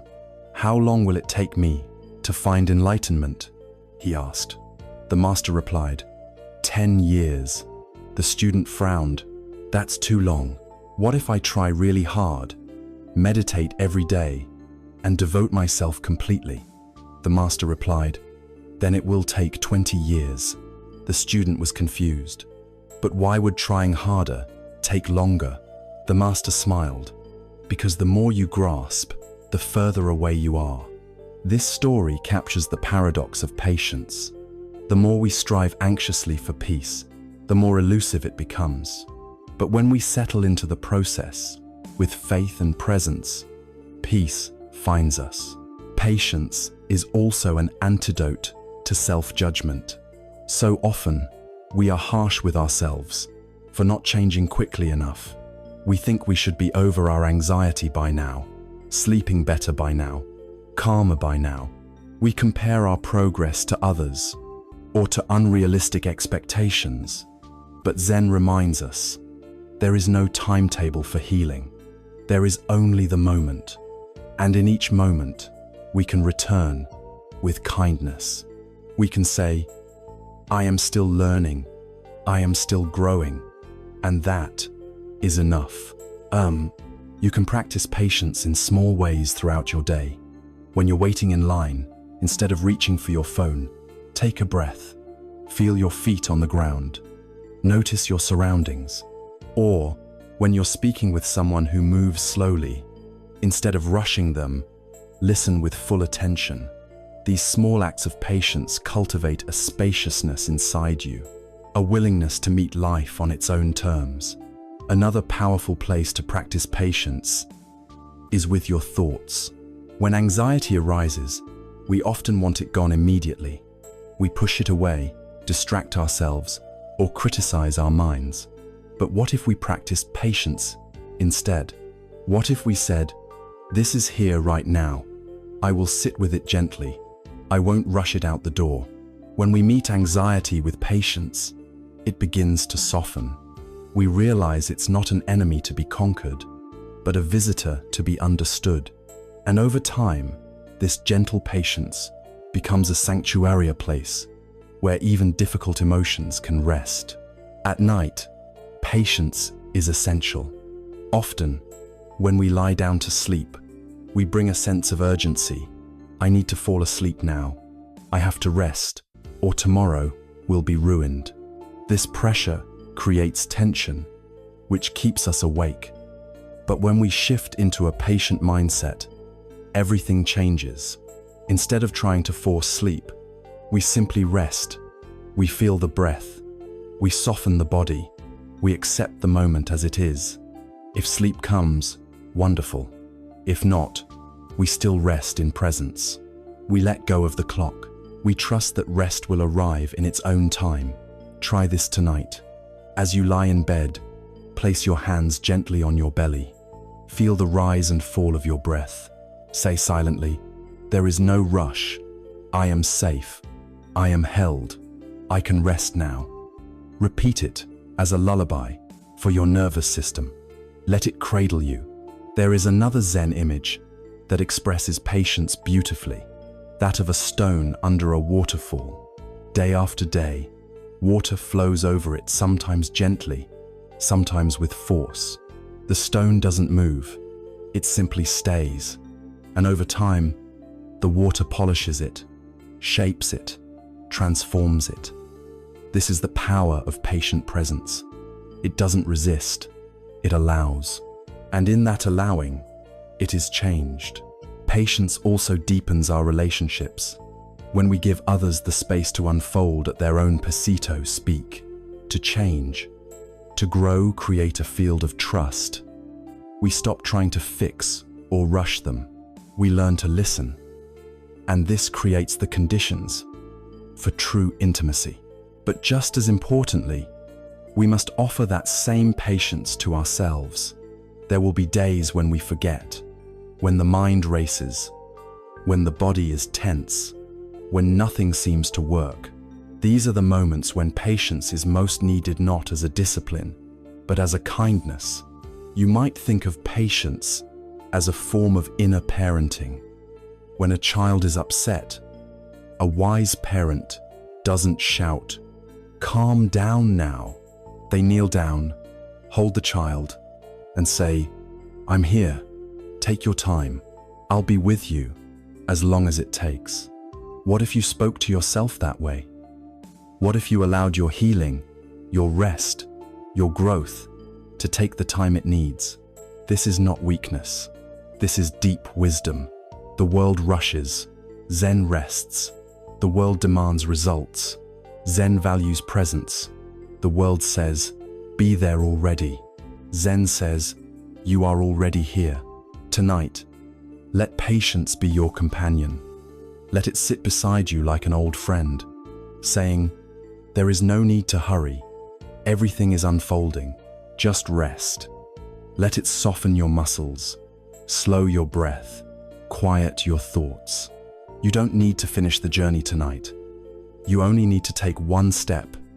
This breath, this moment, this rest. Let go of timelines. Let go of expectations. Let go of the inner pressure to arrive. You are already on the path. You are already enough. You are already home. And in this home, quiet, slow, and kind peace blooms. Not all at once, but like a garden, tended with love, growing quietly in the light of your patient heart. In the noisy rush of modern life, silence is a rare and precious gift. It's not just the absence of sound, but a profound presencer, vast and fertile space where the mind can rest, the heart can open, and the true nature of being can be glimpsed.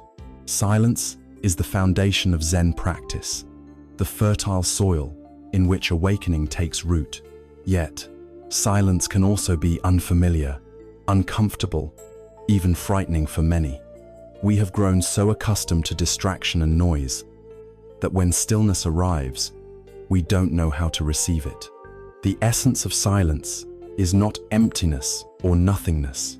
Rather, it is fullness and expansive openness that contains everything without grasping. It is the quiet field beneath the storm of thoughts, the calm ocean beneath restless waves. When we cultivate silence, we create a space that is unshakable and enduring, no matter what arises. Think for a moment about the last time you experienced true silence, when the world felt still and your mind wasn't racing. Perhaps it was at dawn, before the day's noise began, or in a quiet moment in nature. That silence was not just a pause between sounds. It was alive, vibrant, and deeply restorative. It touched something inside you that words cannot reach. Zen teaches that silence is not merely an external condition, but a state of mind or presence that can be accessed anytime, anywhere. Through meditation, we learn to settle into this silence, to listen deeply to ourselves and the world around us. In that listening, the layers of distraction fall away, and we encounter what is most real and true. The great Zen master Dogen said, "To study Buddhism is to study the self. To study the self is to forget the self. To forget the self is to be awakened by all things." Silence is the doorway to forgetting the self, not by force, but by gentle surrender. In the silence, the story of who we think we are begins to dissolve, and what remains is pure awareness. There is a famous Zen story about a student and a master that beautifully illustrates the power of silence. The sound of silence. A student asked the master, "What is the sound of one hand clapping?" The master remained silent. At first, the student was frustrated. Then, after sitting in stillness for some time, he began to understand. The sound of one hand is not a sound at all, but the presence in which all sounds arise and disappear. It is the silence that holds all noise. This koan challenges us to move beyond our usual way of thinking, beyond words and concepts, into a direct experience of silence. It points to the truth that silence is not empty. It is the source and ground of all experience. Silence is often misunderstood as loneliness or isolation. But in Zen, silence is deeply connected to connection. It is the space where true listening happens, listening to the breath, to the body, to the mind, and to others. In silence, we hear not only the sounds around us, but the unspoken language of life itself. When we cultivate silence in our daily life, we begin to notice how often our minds are busy planning, judging, remembering, worrying. The constant chatter can be exhausting and alienating. But by returning to silence, even for a few moments each day, we reclaim our center. We find a sanctuary where we can rest and renew. One simple practice to invite silence is to follow the breath. Sit quietly and watch the inhale and exhale without trying to change it. Notice how the breath naturally slows and deepens. Notice the spaces between breaths. These spaces are silent moments, a doorway to deeper stillness. Another practice is to bring mindful silence into daily activities. When washing dishes, for example, fully focus on the sensations of water and soap. the sound of the water, the movement of your hands.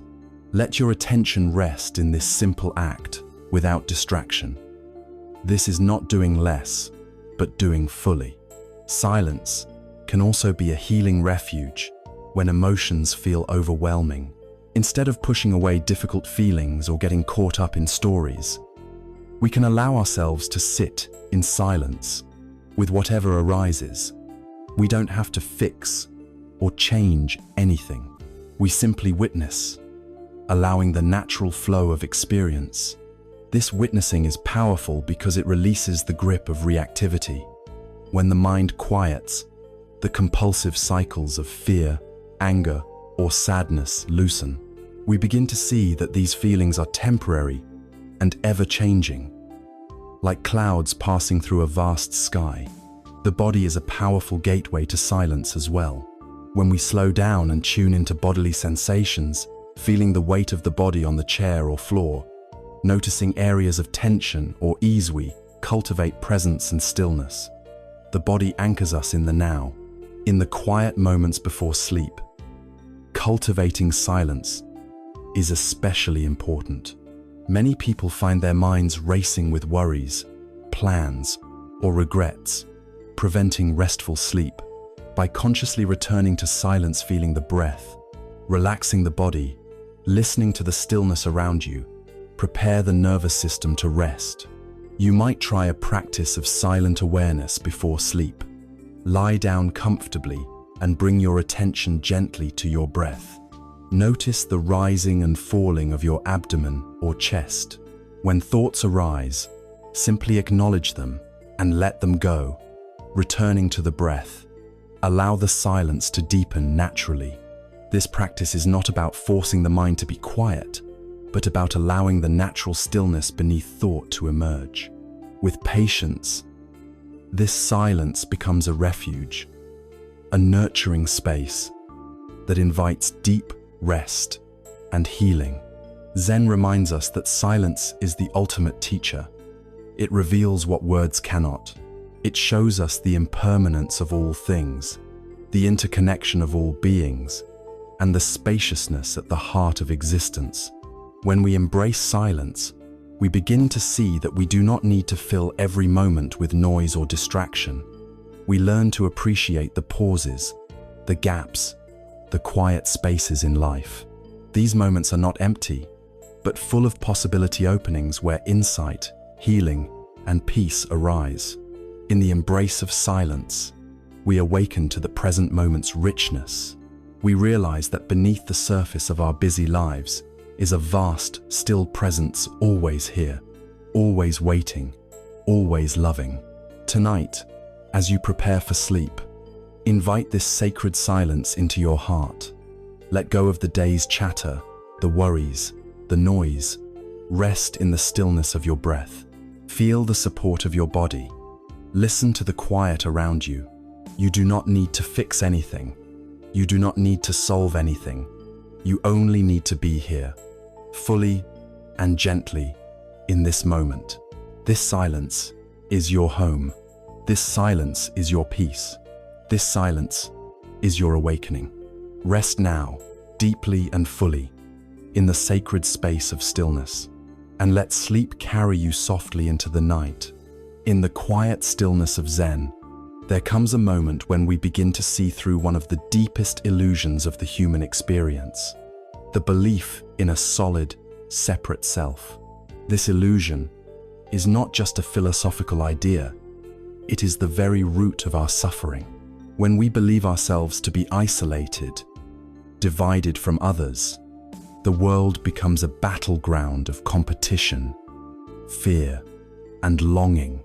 But when we touch selflessness not as an abstract concept, but as a living truth, a door opens within us, and through that door flows compassion, peace, and a radical kind of freedom. Zen Buddhism does not teach that the self is evil or wrong. It simply reveals that what we commonly think of as I is not as fixed or separate as it appears. The thoughts that say, I am anxious, I am unworthy, I am not enough, these are not who we are. They are passing phenomena, like clouds in the sky. And just as a cloud cannot define the sky, a thought cannot define your being. But we forget this. We cling to our identities, our stories, our roles. We cling to our image, our ego, our opinions. And in that clinging, we create division. We say me and you, us and them, mine and not mine. Zen gently challenges this way of seeing. It invites us to look deeper, to ask, who am I? Really? Where is this self I defend so fiercely?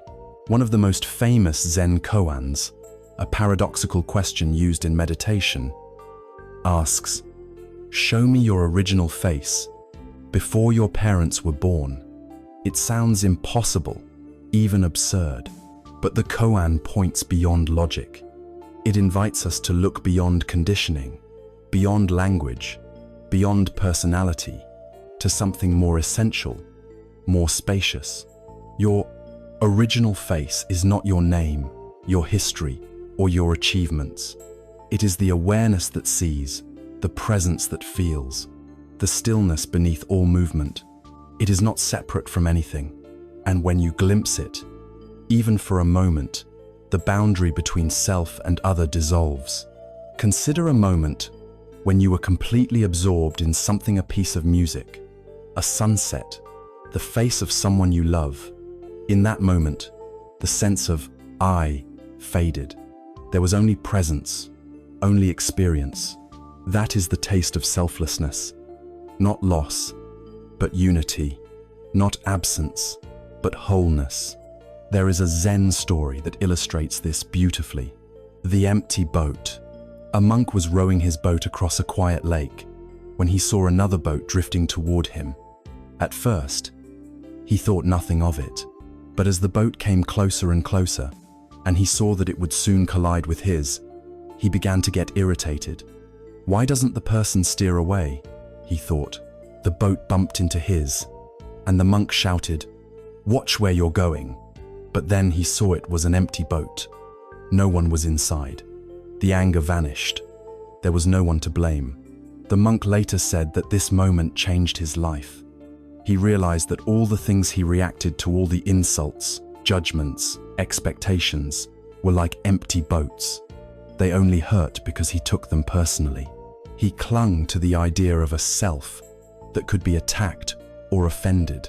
When we release that idea, the world changes. We stop taking everything so personally. We stop needing to defend, control, or compare. We start to see others not as threats or competitors, but as extensions of the same awareness. This is the beginning of true compassion. Selflessness does not mean erasing your personality or becoming passive. It means seeing clearly. It means recognizing that your thoughts, feelings, and preferences are real, but they are not all of who you are. They arise in awareness. They are not the awareness itself, and this has profound implications for how we live. When we see through the illusion of separation, our relationships transform. We stop trying to be right all the time. We stop needing to win. We listen more deeply because we see the other person not as other, but as part of the same whole. Love becomes less about possession and more about presence. Even our suffering becomes softer. When we drop the story of my pain, we start to notice how pain is a universal experience. This is not just my anxiety. It is the anxiety that human beings feel. This is not my grief. It is the grief that arises in the face of loss. We move from isolation to connection. This shift also affects how we treat the world around us. The environment is no longer something out there for us to exploit. It is part of us. The tree is breathing out what we breathe in. The river carries the water that becomes our blood. The earth is not beneath. Use it is us. And in seeing this, we act differently. not out of guilt, but out of love. But how do we cultivate this understanding of selflessness in daily life? Begin by noticing how often the word I arises in your thoughts.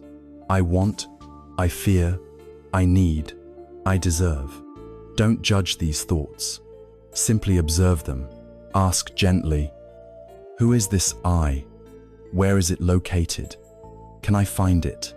In meditation, focus on the breath or on awareness itself.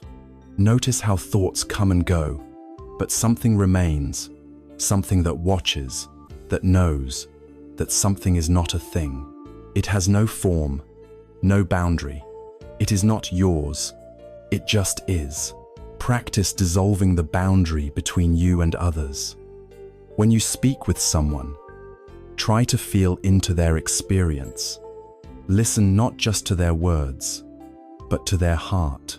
Remember, they too want to be happy. They too struggle. They too are expressions of the same mysterious life. You might also try this reflection. Without my name, my job, my history, who am I? Sit with the question, not to find an answer, but to feel the space it opens. Let it be a doorway into stillness. At night, when thoughts arise, worries, regrets, see if you can gently notice the part of you that is aware of these thoughts. That awareness has no opinion. It does not strive or resist. It simply witnesses. Rest there. And as you lie in bed, let go of your story. You don't need to be anyone right now. Not the worker, the parent, the thinker, the fixer. Let go of your roles. Let go of your labels. Let go of the need to be seen or understood. Breathe.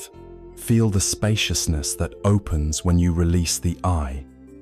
Feel the freedom of not having to defend anything.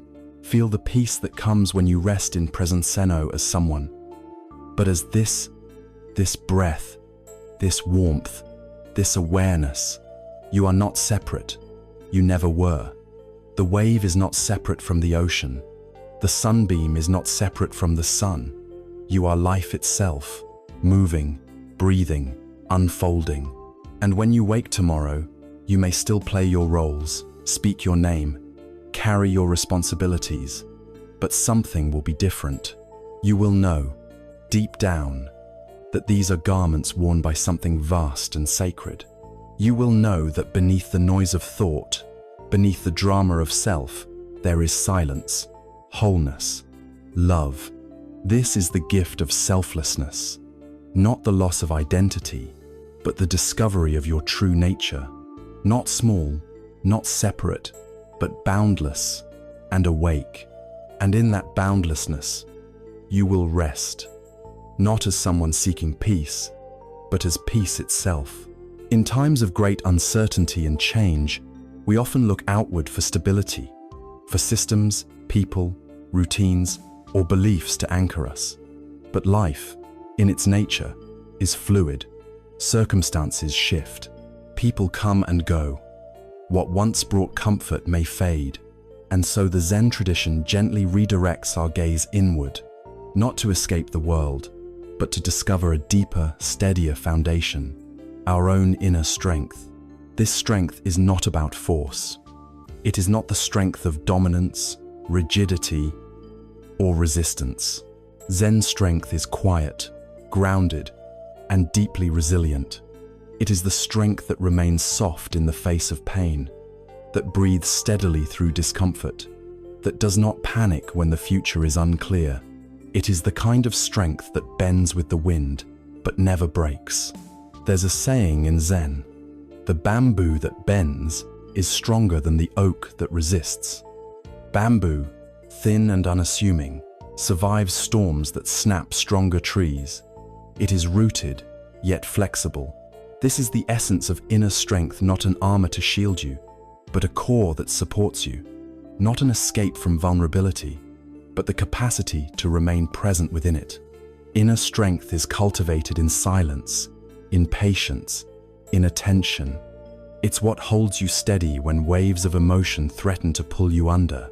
It's what allows you to meet pain without collapsing, to meet fear without fleeing, to meet difficulty without despair.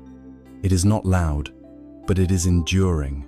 One of the key teachings of Zen is that this strength is already within you.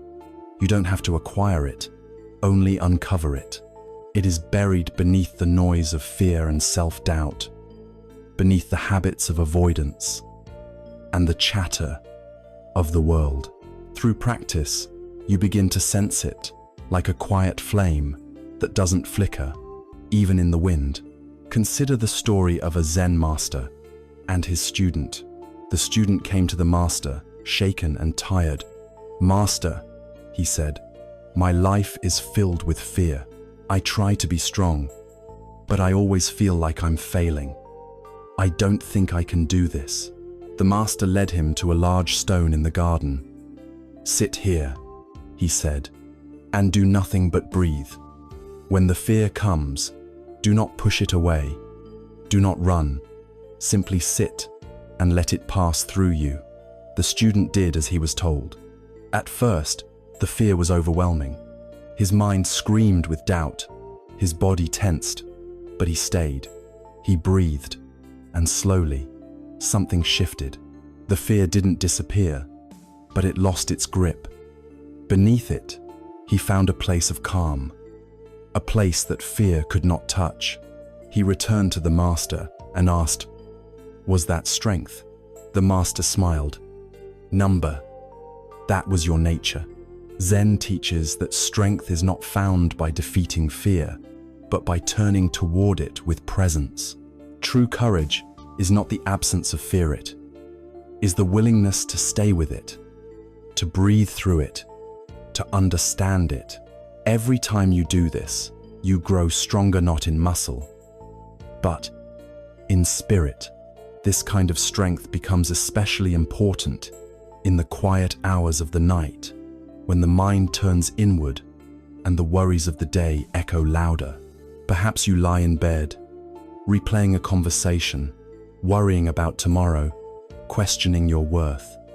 It is here, in this darkness, that your inner strength can become your light. Instead of wrestling with your thoughts, instead of running from your anxiety, you can practice staying. You can say to yourself, "I am here. I am safe. I can hold this." And then you breathe, slowly, gently, not to make the fear go away, but to remind yourself that you are more than the fear. Try this now. As you sit or lie down, place one hand on your heart and the other on your belly. Feel the warmth of your own touch. Feel the rise and fall of your breath. Inhale and silently say, "I am here." Exhale and say, "I am strong." Let this become a rhythm, a lullaby for your nervous system, a reminder that you do not need to control everything to feel secure. Another practice is visualization. Imagine your inner strength as a mountain, tall, vast, unmoving. Storms may come, clouds may gather, winds may howl, but the mountain remains. Its strength is not in fighting the weather, but in allowing it to pass. Can you feel that mountain within you? Can you let your breath rise from that place? Zen does not promise that you will never feel weak or afraid. It simply offers a path where those feelings do not define you, where you can be vulnerable and powerful at once, where your strength is measured not by what you overcome, but by what you can remain present with. There is also a deep connection between inner strength and compassion. When we learn to stay with our own pain, we become better able to stay with the pain of others. We stop needing to fix, to advise, to solve. We begin to offer presence. This kind of presence is rare and precious. It says, "I am with you. You are not alone." And that, sometimes, is the greatest strength of all. In this way, strength becomes service, not as a burden, but as a gift. Your steadiness becomes shelter for those in the storm. Your calm becomes a balm for those in chaos. And you offer it, not because you are invincible, but because you have learned to be real. But what if you don't feel strong? What if you feel lost, tired, defeated? That, too, is part of the path. Zen reminds us that even in our most fragile moments, strength is present. Sometimes, strength is simply getting out of bed. Sometimes, it is crying without apology. Sometimes, it is reaching out for help. These are not signs of failure. They are signs of honesty, of aliveness. In fact, the willingness to really feel is one of the greatest strengths you can cultivate. It means you are no longer numbing, no longer hiding. You are awake, and awakening is never easy, but it is worth it. Tonight, as you prepare for sleep, let this be your affirmation. I have within me a strength deeper than fear, wider than worry, steadier than thought. Let this truth sink into your bones. Let it wrap around you like a soft blanket. Let it remind you that even in rest, you are powerful. You do not have to be fearless. You do not have to be unshakable. You only have to be willing to stay, to breathe, to believe in the quiet resilience that lives within you. You are the mountain. You are the bamboo. You are the flame that does not flicker in the wind. And tomorrow, whatever comes, you will meet it not with perfection, but with presence. Not with control, but with calm. Not with certainty, but with courage. This is your inner strength. It does not shout, it does not boast, but it will carry you always back to yourself, back to peace, back to the still center that has never left you. There is a quiet rhythm to life, one that beats beneath the surface of every moment. It flows through the changing seasons, the rising and falling of the breath, the coming and going of emotions, the beginnings and endings of relationships, and the constant dance between stillness and movement. In Zen, this rhythm is not something to be controlled. It is something to be attuned to. To live in harmony with life is not to force the world to match our desires, but to align ourselves with its natural unfolding. And when we do, peace arises not from circumstances being perfect, but from the deep ease of being in sync with what is. Harmony in Zen is not a static state. It's not about keeping everything calm and quiet or avoiding difficulty. Rather, it is a way of relating to the ever-changing reality with openness and grace. It's like learning to surf a wave rather than resisting its power. When you find harmony with life, you don't stop the waves, but you learn to ride them, to move with them, to trust their rhythm, even when you cannot predict where they'll carry you. So much of modern life pulls us out of harmony. We are trained to fight time, to compete with others, to resist discomfort, and to seek perfection. We are encouraged to impose our will onto everything's schedules, bodies, relationships, even nature. But this constant control creates friction, stress, and exhaustion. It disconnects us from the deeper flow that already knows how to carry us. Zen teaches that we don't have to swim upstream, that beneath our efforts and anxieties, there is already a current moving gently in the direction of truth. Harmony comes when we stop trying to outrun or overpower life, and instead begin to listen to its pauses, its invitations, its unfolding. Imagine a small stream winding through a forest. It doesn't rush. It doesn't complain. It simply follows the contours of the earth, adjusting to obstacles, gliding over stones, flowing around fallen branches. Sometimes it's fast, sometimes slow, sometimes loud, sometimes barely a whisper. Yet it keeps flowing. It moves with life, not against it. You are that stream, You were never meant to be rigid, fixed, or perfect. You were meant to flow, to adapt, to yield, to respond. And in that responsiveness, there is wisdom. In Japanese Zen aesthetics, there's a concept called ma, the space between things.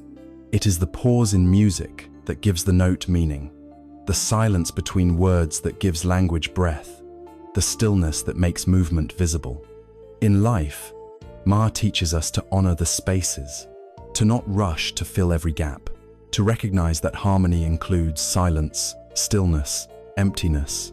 This principle can be practiced in many ways. In conversation, rather than speaking over someone, we allow pauses. In our daily schedule, we leave room between tasks. In our emotions, we let feelings rise and fall without forcing them into resolution. Harmony is not about constant progress, it's about the willingness to be with whatever is here, fully and gently. A beautiful Zen story illustrates this. The music of the bamboo flute. A monk once visited a temple and heard a master playing the bamboo flute. The music was not ornate, it was simple, spacious, and clear. Afterward, the monk said, "Your playing is different. It has no tension. It feels like water." The master smiled. "That's because I no longer try to play. I let the flute play itself. I don't force the music. I become the music." End of free. This is harmony, not imposing your will, but becoming one with the moment. Whether you're speaking, walking, cooking, or simply breathing, can you let life play through you? Can you trust the moment enough to stop controlling and start participating? Harmony also means listening deeply to ourselves, to others, to the world. It means recognizing when we're out of tune. Maybe we're pushing too hard. Maybe we're clinging to an idea or resisting a change. The body knows. The breath tightens. The mind becomes loud. These are signs we've stepped out of rhythm. The practice is to pause, to soften, to return. You might ask yourself throughout the day, am I in harmony with this moment, or am I fighting it? The answer isn't always easy, but the asking itself is transformative. It brings awareness, and awareness is the doorway back to harmony. At night, this practice becomes especially important. Often, we carry the day's disharmony into our rest.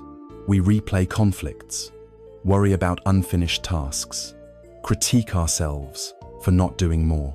Sleep becomes elusive because the mind is still trying to fix, solve, control. But what if, instead of trying to force rest, we practiced harmony? Begin by acknowledging where you are tense, tired, restless, or at ease. Let that be okay. Don't push it away. Then tune in. Feel the breath. Listen to the sounds around you. Notice the rhythm of your heartbeat. Soften the edges of the body. Let the bed hold your weight. Say to yourself, there's nothing I need to change right now. I can rest with what is. This is not passivity. This is deep engagement. This is surrender, not as defeat, but as trust. When we live in harmony, we make peace with change. We stop demanding permanence. We realize that everything has its time, joy and sorrow, energy and fatigue, connection and solitude. We learn to bow to the impermanence of things, to say goodbye without clinging, to say yes to the unknown. Harmony does not mean we never experience difficulty. It means we stop creating extra resistance. We stop fighting the natural seasons of life. And in that stopping, we begin to hear the music again, the subtle, beautiful rhythm of our own being, aligned with something much larger than ourselves.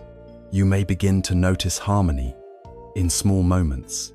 A deep breath before speaking, a choice to walk instead of rush, a conversation where you truly listen, a meal eaten in silence, a moment of eye contact with someone you love, the way your body settles into stillness as sleep approaches. Each of these is a note in the song of your life. Each is a thread in the tapestry of balance. Zen practice does not teach you to master life, it teaches you to dance with it, to feel the tempo, to adjust your step, to bow when the music changes. It teaches you that the greatest peace is not found in perfect control, but in deep relationship with the present. Tonight, let harmony be your guide. Lie down gently. Let go of the day. Let go of the desire to fix, to understand, to accomplish. Feel the rhythm of your breath. Let it guide you into rest. If thoughts arise, let them come and go like passing clouds. Return to the breath. Return to the space between thoughts. Return to the simple miracle of being here. You don't have to do anything. You don't have to solve anything. You only have to listen, to soften, to flow. You are not separate from life. You are life. You are the wave and the ocean, the note and the silence, the breath and the stillness between. Harmony is already here, not in the future, not in perfection, but in this moment exactly as it is. Let it hold you. Let it sing you to sleep. Let it carry you home. In the ever-changing theater of life, we are constantly swept between extremes, joy and sorrow, gain and loss, praise and blame. One moment, things are flowing smoothly, and the next, everything seems to fall apart. In such a world, what can we rely on? Where can we rest that isn't subject to the ups and downs of circumstance? Zen offers a profound answer in the form of equanimity, deep and unshakable steadiness of heart. Unlike the fleeting peace that depends on things going our way, equanimity is the inner capacity to remain centered, no matter what life brings. It is not indifference. It is not withdrawal. It is the calm clarity that comes from seeing things as they are, without being thrown off balance. The Buddha spoke often of the 8 worldly winds: pleasure and pain, gain and loss, success and failure, praise and blame. These winds blow through every life, no matter how wise or kind we are. They are part of the human experience. But most of us react to these winds with attachment and aversion. We cling to pleasure and flee from pain. We grasp for gain and resent loss. We chase success and fear failure.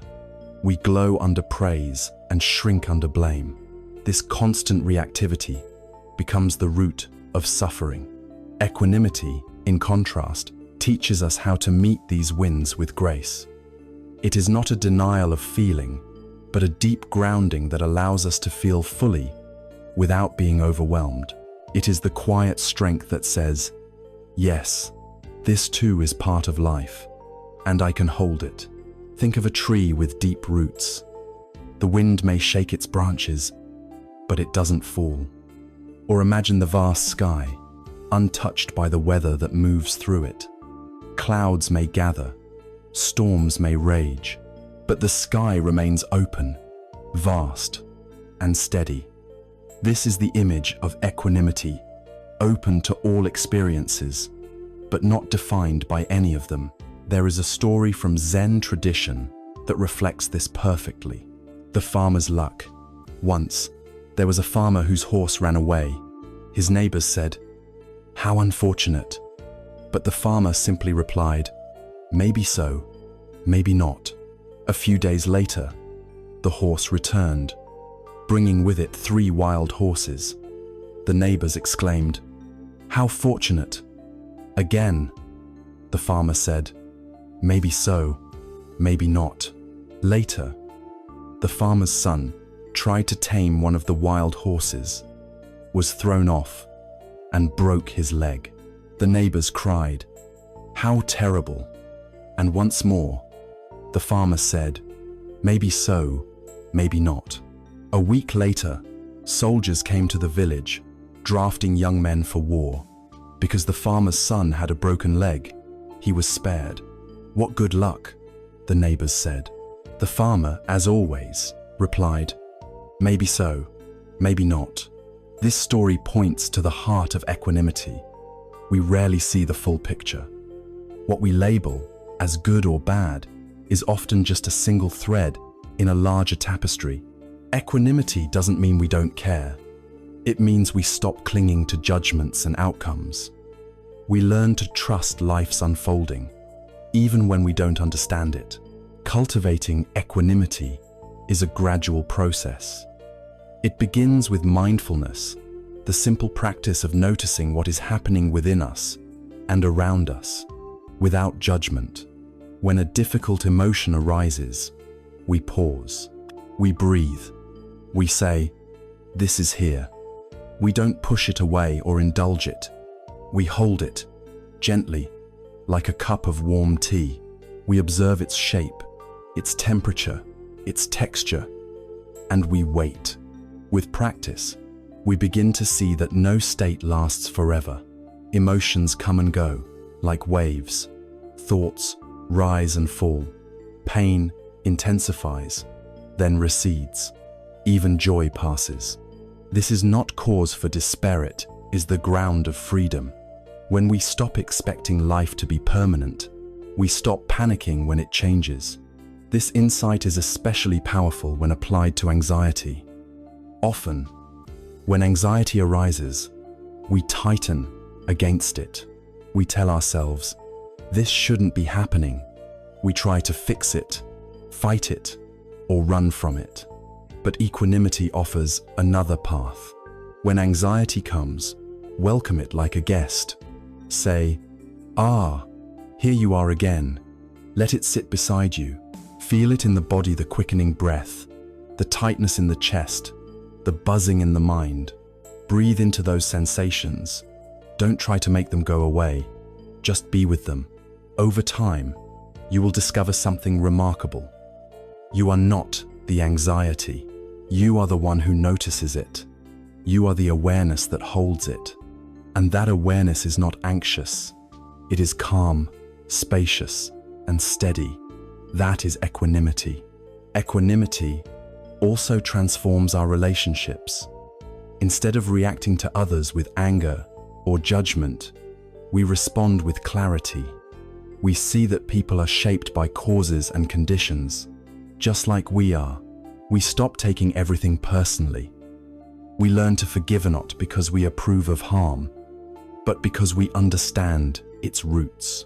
This does not mean we allow abuse or injustice. Equanimity is not passivity. It is strength without aggression, boundaries without hatred, wisdom without coldness. One way to cultivate equanimity is through reflection. At the end of the day, sit quietly and recall what went well and what didn't. Notice the pleasant and unpleasant events. Say to yourself, pleasure and pain, gain and loss, success and failure, praise and blame, they all came today, and they all passed. Let this be a reminder. You are more than these passing winds. Another practice is loving kindness, or metta. Often thought of as a practice for developing compassion, metta also deepens equanimity. As you repeat the phrases, "May I be safe," "May I be peaceful," "May I live with ease," you're not trying to create specific emotions. You're training the heart to care without clinging, to love without attachment, to wish well for yourself and others, regardless of how things turn out. And perhaps most important of all, equanimity means offering the same balance and care to ourselves. When we fall short, when we lose our temper, when we feel ashamed, we often judge ourselves harshly. But equanimity says, this too is part of the path. We are human. We are learning. We can begin again. At night, as you lie in bed, equanimity becomes a balm for the restless mind.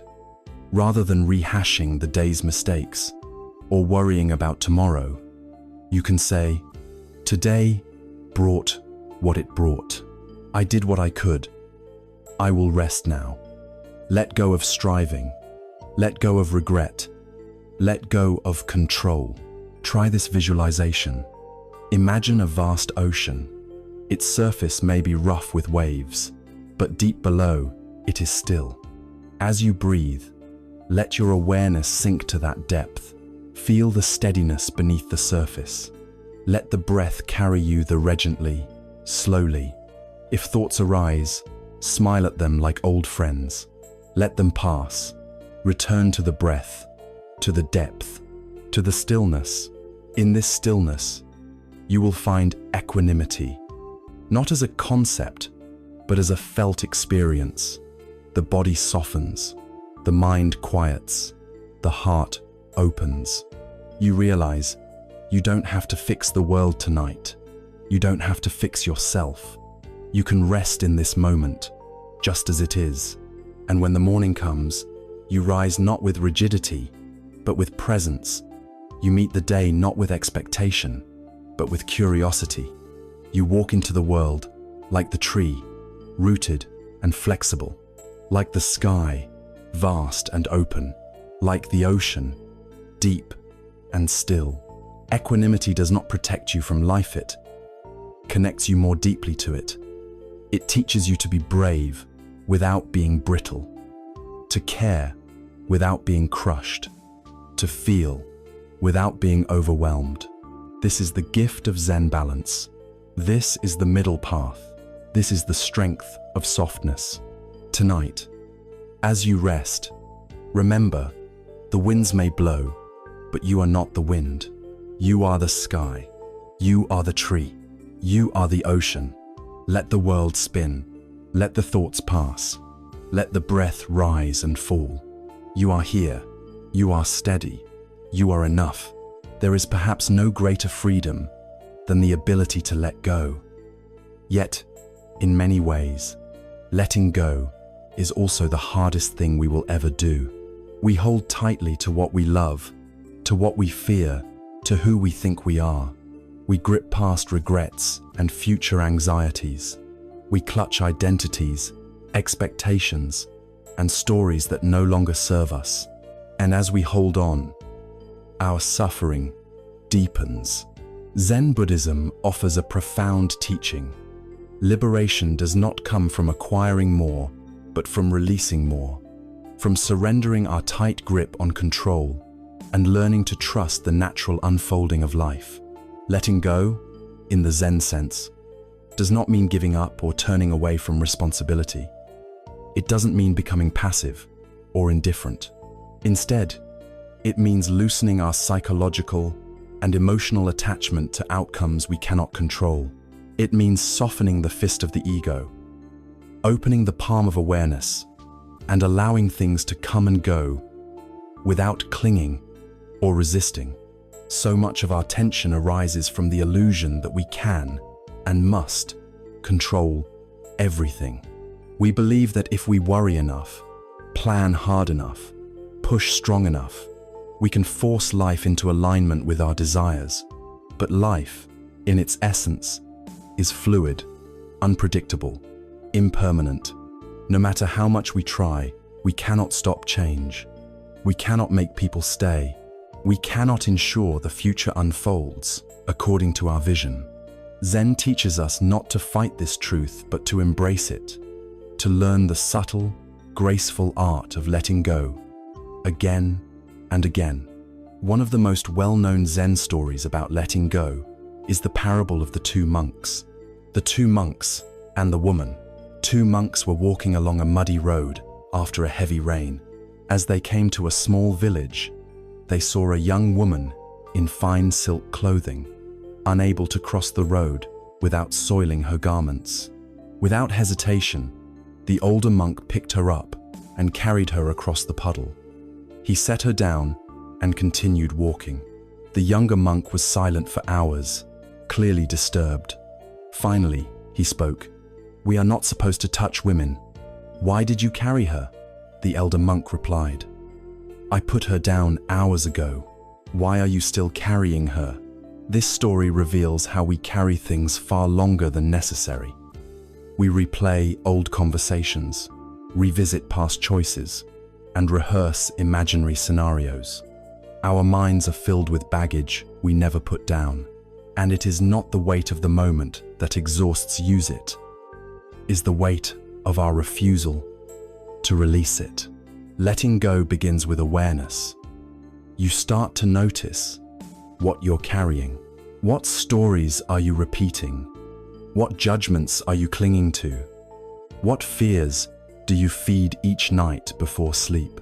Some of these may be subtle: the need to be liked, the need to be right, the fear of uncertainty, the expectation that others should behave a certain way. These are all forms of grasping. And grasping, at its core, is resistance to impermanence. But when we practice letting go, something softens, the breath deepens, the heart opens. We realize that we don't need to control everything to be okay. We don't need to have all the answers. We don't need to carry what is not ours. One helpful practice is simply this: when a troubling thought arises, pause and ask yourself, is this something I can control? If the answer is no, breathe, let it go, gently, without force. You can visualize this letting go. Imagine holding a heavy stone in your hand. Your arm aches from its weight, but you've carried it so long, you've forgotten it was optional. Then one day, you open your hand. The stone falls. Nothing dramatic happens, only relief, lightness, freedom. The same is true for the emotional burdens we carry. We don't have to throw them. We just need to stop holding them. Zen also invites us to let go of our fixed sense of self. We carry ideas of who we are: smart, weak, anxious, strong, successful, broken. But these are just labels, stories created by the mind. They are not the whole truth. When we let go of these identities, we become more spacious. We allow ourselves to evolve, to change, to be new in each moment. Another powerful area for letting go is forgiveness. Holding on to anger or resentment is like drinking poison and expecting the other person to suffer. We think we are protecting ourselves, but in truth, we are prolonging our own pain. Forgiveness doesn't mean condoning harm, it means releasing the inner grip of hatred.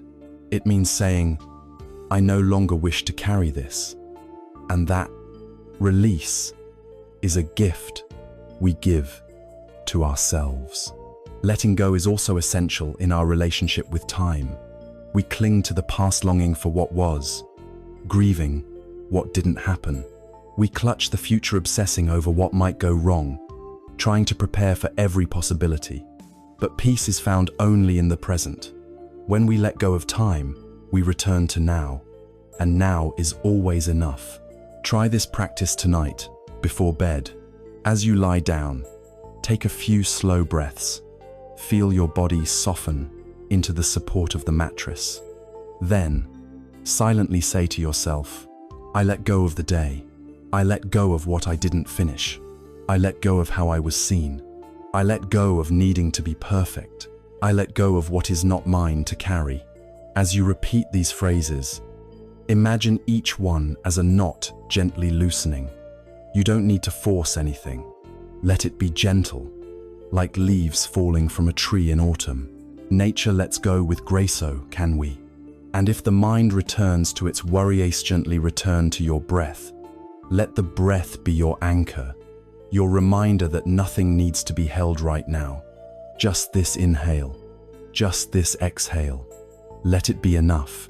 You may find it helpful to imagine placing your thoughts on clouds and watching them drift away, or placing them in a stream and watching them float downstream. These visualizations help the mind experience letting go, not just as a concept, but as a felt experience. Letting go is not a one-time act. It is a lifelong practice. Each day offers new opportunities to release tension, release expectation, release the need to control. It also teaches us humility. We see that we are not in charge of the universe, that we are part of a larger, mysterious unfolding. And in surrendering to that flow, we find unexpected peace. There is a Zen saying, "Let go or be dragged." It sounds harsh, but it speaks truth. When we cling to what is leaving, to what is not ours, to what cannot be changed, we suffer. But when we release with wisdom and compassion, we are no longer dragged. We begin to move with life, not against it. Letting go also opens the door to joy. When our hands are no longer full of old pain and fear, they become open to receive. We start to see beauty again in simple things. A flower, a kind word, the way light falls through a window. Joy flows naturally when we are not grasping for it. And perhaps most profoundly, letting go brings us closer to love. Not the love of possession or dependence, but the love that simply is. When we let go of needing people to be different, they become more beautiful. When we let go of needing ourselves to be perfect, we become more human, more real, more lovable. Tonight, let this be your offering to yourself. A quiet commitment, a vow, not to fight, but to release, to say yes to life, even when it changes, to trust, even when you're unsure. Say it now, in the silence of your heart. I release, I forgive, I surrender, I trust, I am held, I am free. And then breathe. Let the breath carry away what no longer serves. Let the body rest. Let the mind soften. Let the heart open, like a hand releasing the stone. You are not your past. You are not your fear. You are not your thoughts. You are the sky, not the weather, the space, not the storm, the witness, not the weight. Let go. Not to lose, but to remember who you are, is spacious, open, free. And in that freedom, sleep comes gently, like a soft wind through the trees, and you rest, at last, at peace. There is a profound simplicity in being present. It may sound obvious, yet so often we live far from this simple truth, caught in regrets about the past, worries about the future, or distracted by endless tasks and distractions. Presence is the art of returning again and again to this very moment. It is the doorway to peace, the root of mindfulness, and the foundation of spiritual awakening. In Zen, presence is not a technique or a goal to be achieved. It is the natural state of the mind, when it is not clouded by distraction or delusion. Presence means fully inhabiting the body, the breath, the sensations, the feelings, the thoughts, without judgment or resistance. It is a deep kind of listening to life, without trying to change it, fix it, or escape it. Imagine a child playing in a garden. The child's entire being is absorbed, eyes wide, hands exploring, heart open. There is no separation between the child and the world. No, I am here, and that is there. Only the vibrant, unfolding moment. This is the essence of presence. But as adults, we often lose this capacity. The mind fragments. It jumps from one worry to another. It dwells on memories or fantasies. And in doing so, we miss the fullness of life itself. We miss the simple joy of breathing, the beauty of sunlight, the taste of a meal, the sound of a friend's voice. Zen invites us back to present Seno as a task, but as a return home. The path of meditation is a path of presence, sitting quietly, feeling the breath, noticing the body, watching the thoughts come and go. Each time the mind wanders, we gently bring it back. This returning is not failure, it is the practice itself. Presence is radical because it dissolves illusion. When we are fully present, the stories we tell ourselves lose their grip. The past is no longer a chain pulling us down. The future is no longer a shadow of fear or desire. Only this moment remains clear and alive. The great Zen master Thich Nhat Hanh often said, "The most precious gift we can offer anyone is our presence." When you are truly present with another person, you listen with your whole being. You stop planning what to say next or judging what they say. You open your heart. This presence can heal wounds deeper than words. Presence also transforms how we experience ourselves. When we are present, we feel our body as it is without criticism or resistance. We feel our emotions without pushing them away or clinging to them. We begin to realize that we are not our thoughts or feelings. We are the awareness in which they arise. Practicing presence at night, as you prepare to sleep, can be profoundly healing. Instead of running away from restless thoughts or racing worries, you turn toward the body and breath. You feel the rise and fall of the chest.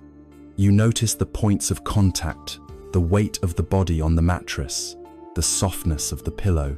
You listen to the sounds of the night. You feel the temperature of the air. This simple awareness calms the nervous system. It signals to the mind that it is safe to rest. It grounds you in the here and now, away from the storms of mental noise. A powerful way to cultivate presence is through the breath. The breath is always here, always available, always true. It is the thread that ties the mind and body together. When thoughts arise, gently return to the breath.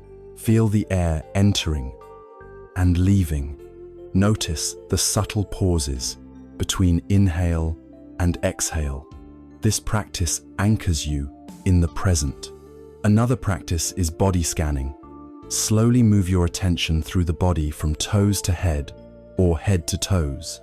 Notice sensations: warmth, tension, tingling, without judgment. Allow each part of the body to relax and be as it is. This deepens your connection to the present moment. Presence also invites curiosity. Instead of reacting to discomfort or boredom, you become interested. What does this feeling want to tell me? What is happening in this moment? This attitude of openness transforms challenges into teachers. Zen stories often point to presence as the key to awakening. The sound of one hand. A student asked the master, "What is the sound of one hand clapping?" At first, the question puzzled him, but as he sat in silence, listening deeply to the present moment, he began to understand. The sound of one hand is not a sound at all, but the presence that hears sound. It is the stillness that surrounds noise. It is the awareness that does not separate self from other. This koan teaches that presence transcends duality. It is not caught in concepts or judgments. It simply is. You can practice presence in daily life too. When you eat, truly eat. Taste each bite. When you walk, truly walk. Feel each step. When you listen, truly listen. This wholehearted attention turns ordinary moments into sacred encounters. Presence also means accepting impermanence. Each moment arises and passes. Nothing is fixed. When you fully embrace this, life becomes lighter. You are not clutching at moments or identities. You are flowing with the river. At night, presence offers freedom from insomnia. Instead of fighting sleep, you rest in awareness. You feel the body soften. You follow the breath into quietness. You welcome whatever arises without resistance. If anxiety or restlessness comes, you do not panic. You notice the sensation. You breathe into it. You remind yourself that this moment will pass. Presence is the gift of being fully here. It is the healing balm for the restless mind. It is the doorway to peace. Tonight, as you prepare for sleep, bring your attention to the breath. Feel its rhythm. Notice its quality. Let it be your anchor. Feel your body supported. Feel the softness beneath you. Listen to the silence around you. Return again and again to this moment without judgment, without hurry, without expectation. This is your true home. This is where peace lives. This is presence. And in presence, you are whole. You are enough. You are free. Rest now, deeply and fully, in the gift of being here. And let sleep come as naturally as the breath itself. At the core of many spiritual teachings lies a simple yet profound instruction: trust. To trust is to let go of doubt, fear, and resistance, and to open ourselves to the unfolding of life with an open heart and an unshaken mind. In the face of uncertainty, pain, and change, trust becomes an anchor that holds us steady. It does not mean naivety or blind faith, but a deep wisdom born from experience and presenza, knowing that beneath the surface turmoil there is a flow, a current, a larger intelligence, guiding us even when we cannot see it. In Zen, trust is not given lightly. It is not a dogmatic belief, but an invitation to experience life directly, to meet each moment fully, and to rest in the mystery without grasping for control. It is the art of surrender, yet surrender is not defeat. It is an act of courage, a declaration that you will stand in the center of life's storm and say, "I am here. I trust this moment. I trust myself." Many of us struggle with trust because life has shown us its unpredictability. We've faced loss, betrayal, disappointment, and pain. Our minds warn us to hold tight, to protect ourselves, to prepare for the worst. And yet, this very resistance creates suffering. When we cling to certainty or try to control the uncontrollable, we build walls that separate us from peace. Zen offers a different pathone where trust grows from the direct experience of presence and impermanence. When you sit quietly, watching the breath rise and fall, you begin to feel the pulse of life itself steady, patient, and kind. You sense that this moment is exactly as it should be, even if it is uncomfortable. You discover that underneath fear and doubt, there is a stillness that does not change. A classic Zen teaching tells of a farmer who lost his horse. His neighbors said, "What terrible luck." The farmer replied, "Maybe so, maybe not." Later, the horse returned with 3 wild horses.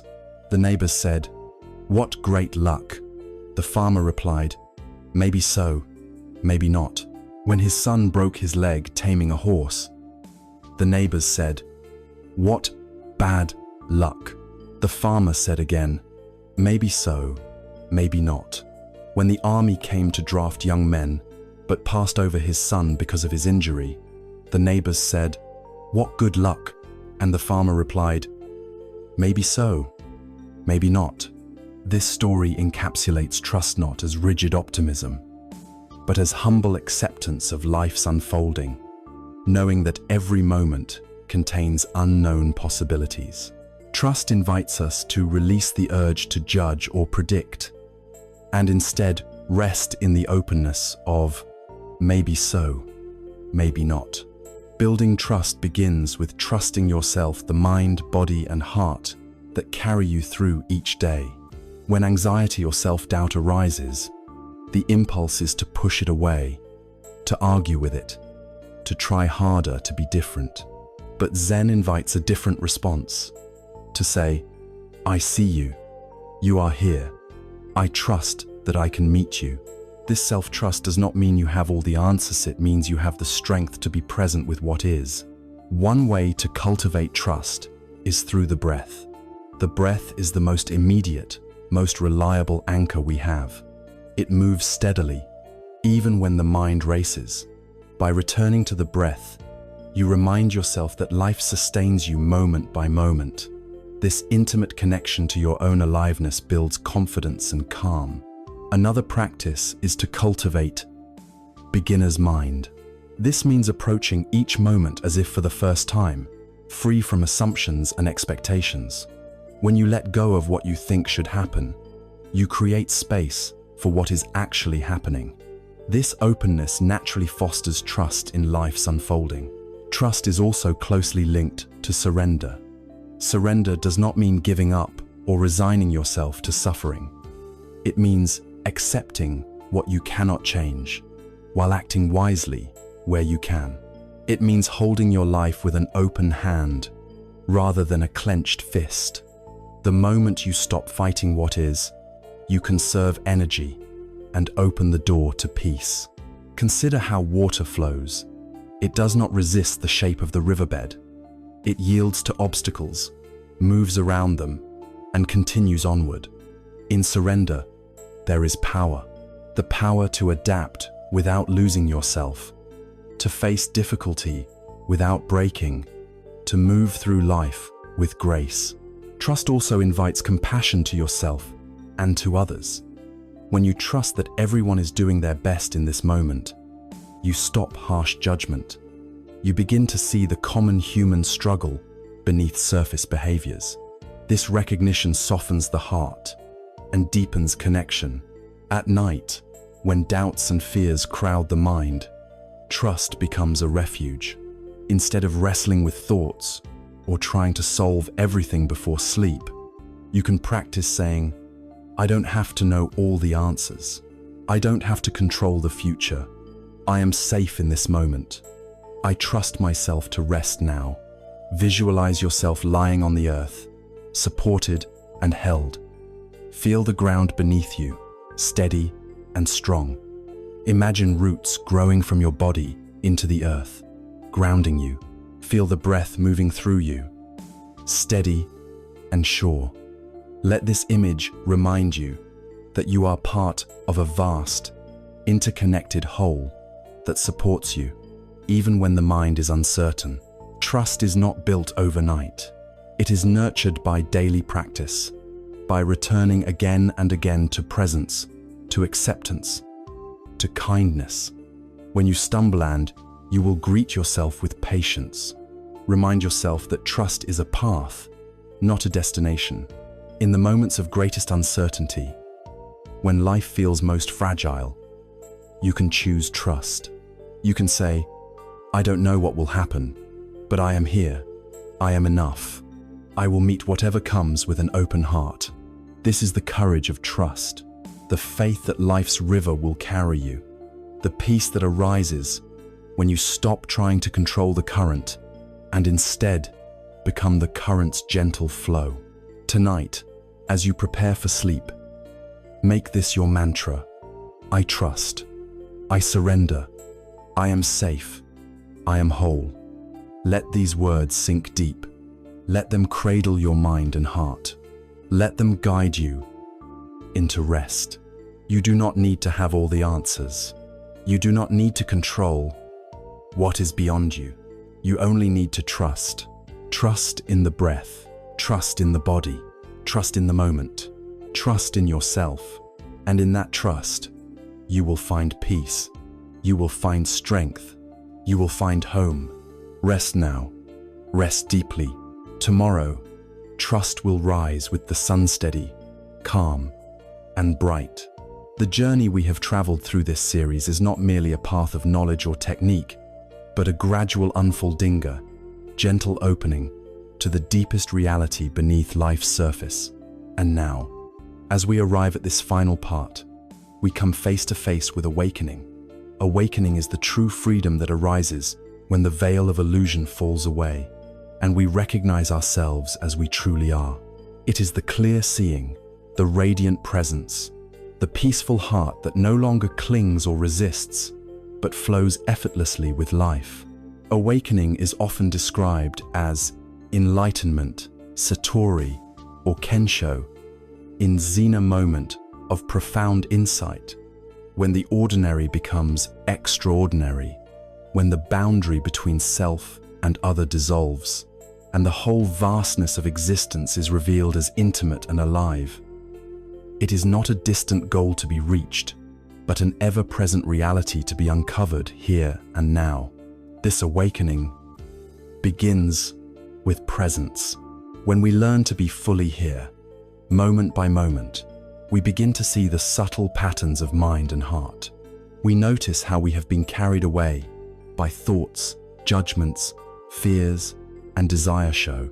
These create a narrow sense of self, separate from the world. As awareness deepens, the walls that divide us soften. We touch the interconnectedness of all things. We recognize that we are not isolated islands, but waves rising from the same ocean. In awakening, the mind no longer holds onto fixed ideas about who we are or what life should be. The stories fall away, revealing the timeless space in which all phenomena arise and pass. This space is not empty and a void sensei, is full of life, of light, of possibility. It is the ground of all experience. Zen stories often point to awakening with startling simplicity. The flower sermon. The Buddha once held up a flower in silence before his disciples. No words were spoken. Only one disciple smiled, recognizing the unspoken teaching. This smile was the direct transmission of awakening beyond words, beyond concepts. Awakening cannot be taught through words alone. It is a direct experience, seeing that changes everything. It is like the sudden burst of sunlight through a cloudy sky. The same sky remains, but the light transforms how everything appears. Awakening also brings compassion.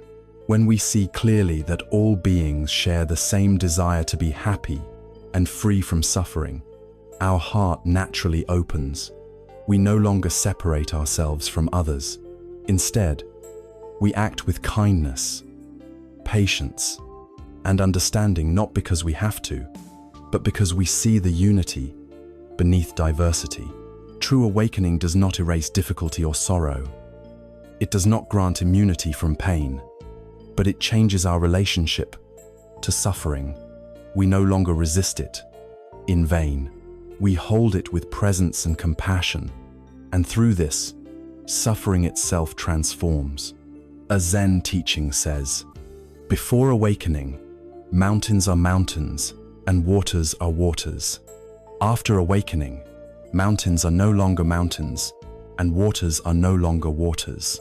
But finally, mountains are mountains and waters are waters. This means that awakening first breaks down our fixed perceptions. Then, after this breakthrough, we return to the world with fresh eyes, seeing things simply and clearly as they are. In daily life, awakening manifests as an effortless ease.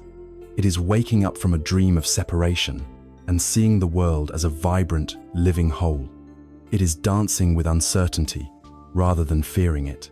It is embracing the flow of change rather than resisting it. How do we cultivate this awakening? The answer is practice. In presence, in letting go, in compassion, in patience, in trust. Each moment of mindfulness is a step toward this luminous freedom. Each breath, each kindness, each act of acceptance opens the door a little wider. Meditation remains the core practice. Sitting quietly, observing the breath and the mind, we learn to rest in awareness itself, the witness beyond thoughts. When the mind settles, we catch glimpses of that boundless presence. With time and dedication, these glimpses deepen into abiding reality. But awakening is not only for the cushion, it is found in everyday moments, in walking, eating, talking, working. loving. It is discovered in the ordinary, in the mundane, in the present. At night, as you prepare to sleep, you can invite awakening by resting fully in the moment. Feel the breath, feel the body. Let go of stories and plans. Let the mind settle like water in a calm lake. Rest in the openness beneath thought. You might silently affirm, I rest in the truth of this moment. I awaken to what is. I am free. Awakening is the ultimate freedom. The freedom from illusion, from suffering, from the false self. It is the realization that you are not separate, you are not limited, you are not alone. You are the vast sky. You are the radiant sun. You are the quiet heart of all things. And this realization does not belong to you alone. It is a gift to all beings. It inspires compassion, kindness, and service. It calls us to live authentically, openly, and with joy. As this series closes, remember that awakening is not a place you arrive at, but the home you return to, again and again, breath by breath, moment by moment. The path may be winding, but it is always leading you back to yourself, to peace, to love. Rest now in that knowing. Let your heart soften. Let your mind clear.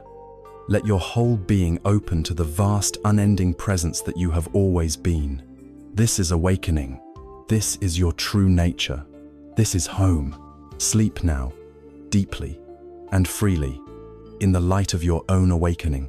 And when you wake, walk gently in the world. As one who has come home, the journey from suffering to awakening is a path both timeless and deeply personal. We began by recognizing the weight of life's pressure, stress, anxiety, the endless noise of a restless mind, and the yearning for peace beneath it all. Step by step, we explored the wisdom of Zen, how to become aware of our thoughts without being defined by them, how to soften into compassion, how to accept what is without resistance, and how to cultivate simplicity and presence in a complex world. Throughout this journey, we have explored a path both ancient and deeply personal, a path that winds through the challenges of modern life and leads us back to the timeless core of who we truly are. We began by acknowledging the weight that many carry today, the pressure of fast-paced living, the grip of anxiety, the restless mind that refuses to quiet down, and the deep yearning for peace amid chaos. We opened the door to a wisdom that does not promise to erase life's difficulties, but invites us to change how we relate to them, to cultivate presence, compassion, acceptance, and trust. And in this transformation, a new kind of freedom begins to emerge. This conclusion is not an ending, but a sacred pausier space to reflect, integrate, and prepare to carry this awakened understanding into the world. It is an invitation to come home to yourself, again and again, with kindness and courage. The inner journey, from turmoil to stillness. The journey inward is rarely a straight path. It is often winding, with moments of clarity and moments of doubt, with progress and setbacks intertwined. Yet every step on this path is meaningful. Each breath of mindfulness, each moment of presence, each act of letting go is a thread in the fabric of awakening. We have learned that peace is not a place we arrive at, but a quality we cultivate within. It begins with awareness, the simple yet profound act of noticing our thoughts without getting caught in them. We saw how the restless mind, often mistaken as us, is just a passing river of thoughts, emotions, and sensations. When we step back and witness this flow, we find a still, center, silent space where peace naturally arises. This stillness is not an escape from life, but its very essence. It is the calm beneath the waves, the clear sky beyond the storm. It is always present, even when obscured by noise or pain. In this stillness, compassion grows. Compassion for ourselves, who struggle and stumble, who sometimes feel lost and overwhelmed. Compassion for others, who share in the human condition with all its joys and sorrows. Compassion softens the heart and opens the door to true connection. It reminds us that we are not alone in our suffering, and that kindness, both given and received, is a balm beyond measure. Acceptance and letting go. A central teaching on this path is acceptance, no passive resignation, but a courageous opening to life as it is. We discovered that resistance to what we cannot change only deepens suffering. When we embrace each moment, including pain and uncertainty, we move from conflict to harmony. We stop fighting the river and begin to float with it. Letting go is the art of releasing what no longer serves us, the fears, the stories, the attachments that bind us to struggle. It is a practice of opening the hand, softening the grip, and trusting that life's unfolding is larger than our limited view. We learned that true freedom lies in surrender, not as defeat, but as wisdom, strength, and grace. This release is deeply healing. It allows us to breathe more freely, to rest more deeply, and to live more fully. It brings lightness to the heart and clarity to the mind. Presence, the gift of this moment. Presence is the jewel that shines throughout this path. To be present is to be fully alive here and now, without distraction or judgment. Presence transforms the ordinary into the extraordinary. Simple breath, a quiet mind, the warmth of the body, the sounds of the night become portals to profound peace. In presence, we discover that the future need not terrify us, and the past need not imprison us. We rest in the gift of this moment, exactly as it is. Through mindful awareness, we learn to meet life with openness and curiosity, even when it is difficult. Presence is also a radical act of self-love. It means giving ourselves permission to be exactly who we are in this moment, without needing to perform, fix, or improve. It is a homecoming, a return to ourselves after long journeys into distraction and striving. Trust, the heart's quiet anchor. Trust arises naturally when we practice presence and acceptance. Trust is the willingness to rest in uncertainty without panic, to lean into life's mystery with open arms. It is the quiet anchor that holds us steady amid the shifting tides of experience. We trust not in illusions of control or certainty, but in the resilience and wisdom of our own being. We trust the breath that carries us. We trust the body that supports us. We trust the mind that can return again and again to calm awareness. This trust deepens our capacity to surrender, to forgive, and to love, ultimately leading us to the profound realization that we are safe, exactly as we are. Awakening, the radiant freedom within.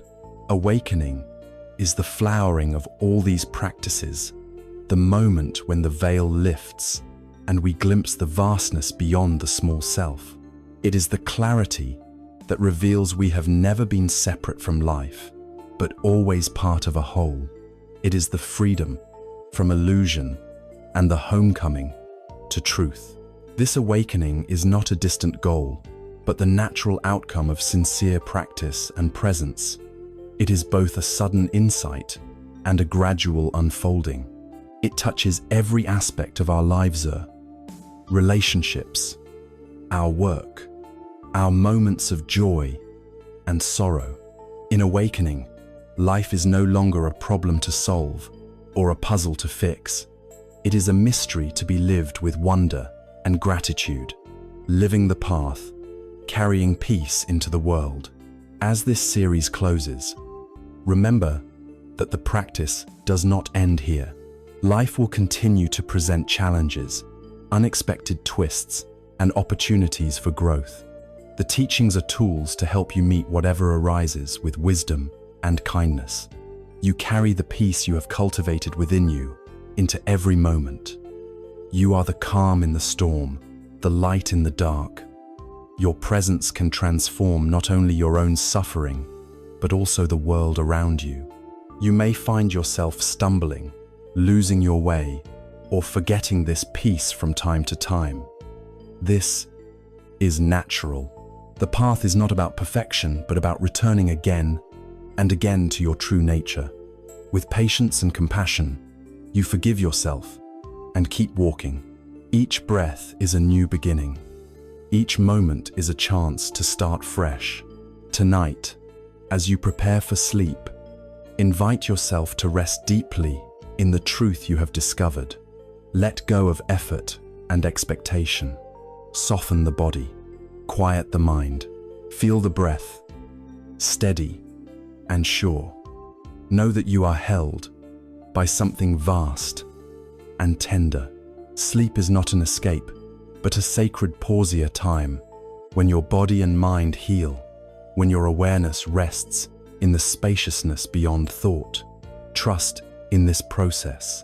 Trust in yourself. You are enough. You are whole. You are free. May the wisdom of Zen continue to guide you with gentle light. May your heart remain open through every challenge and joy. May you live with presence, love, and courage breath by breath, moment by moment. And may peace be your constant companion, now and always.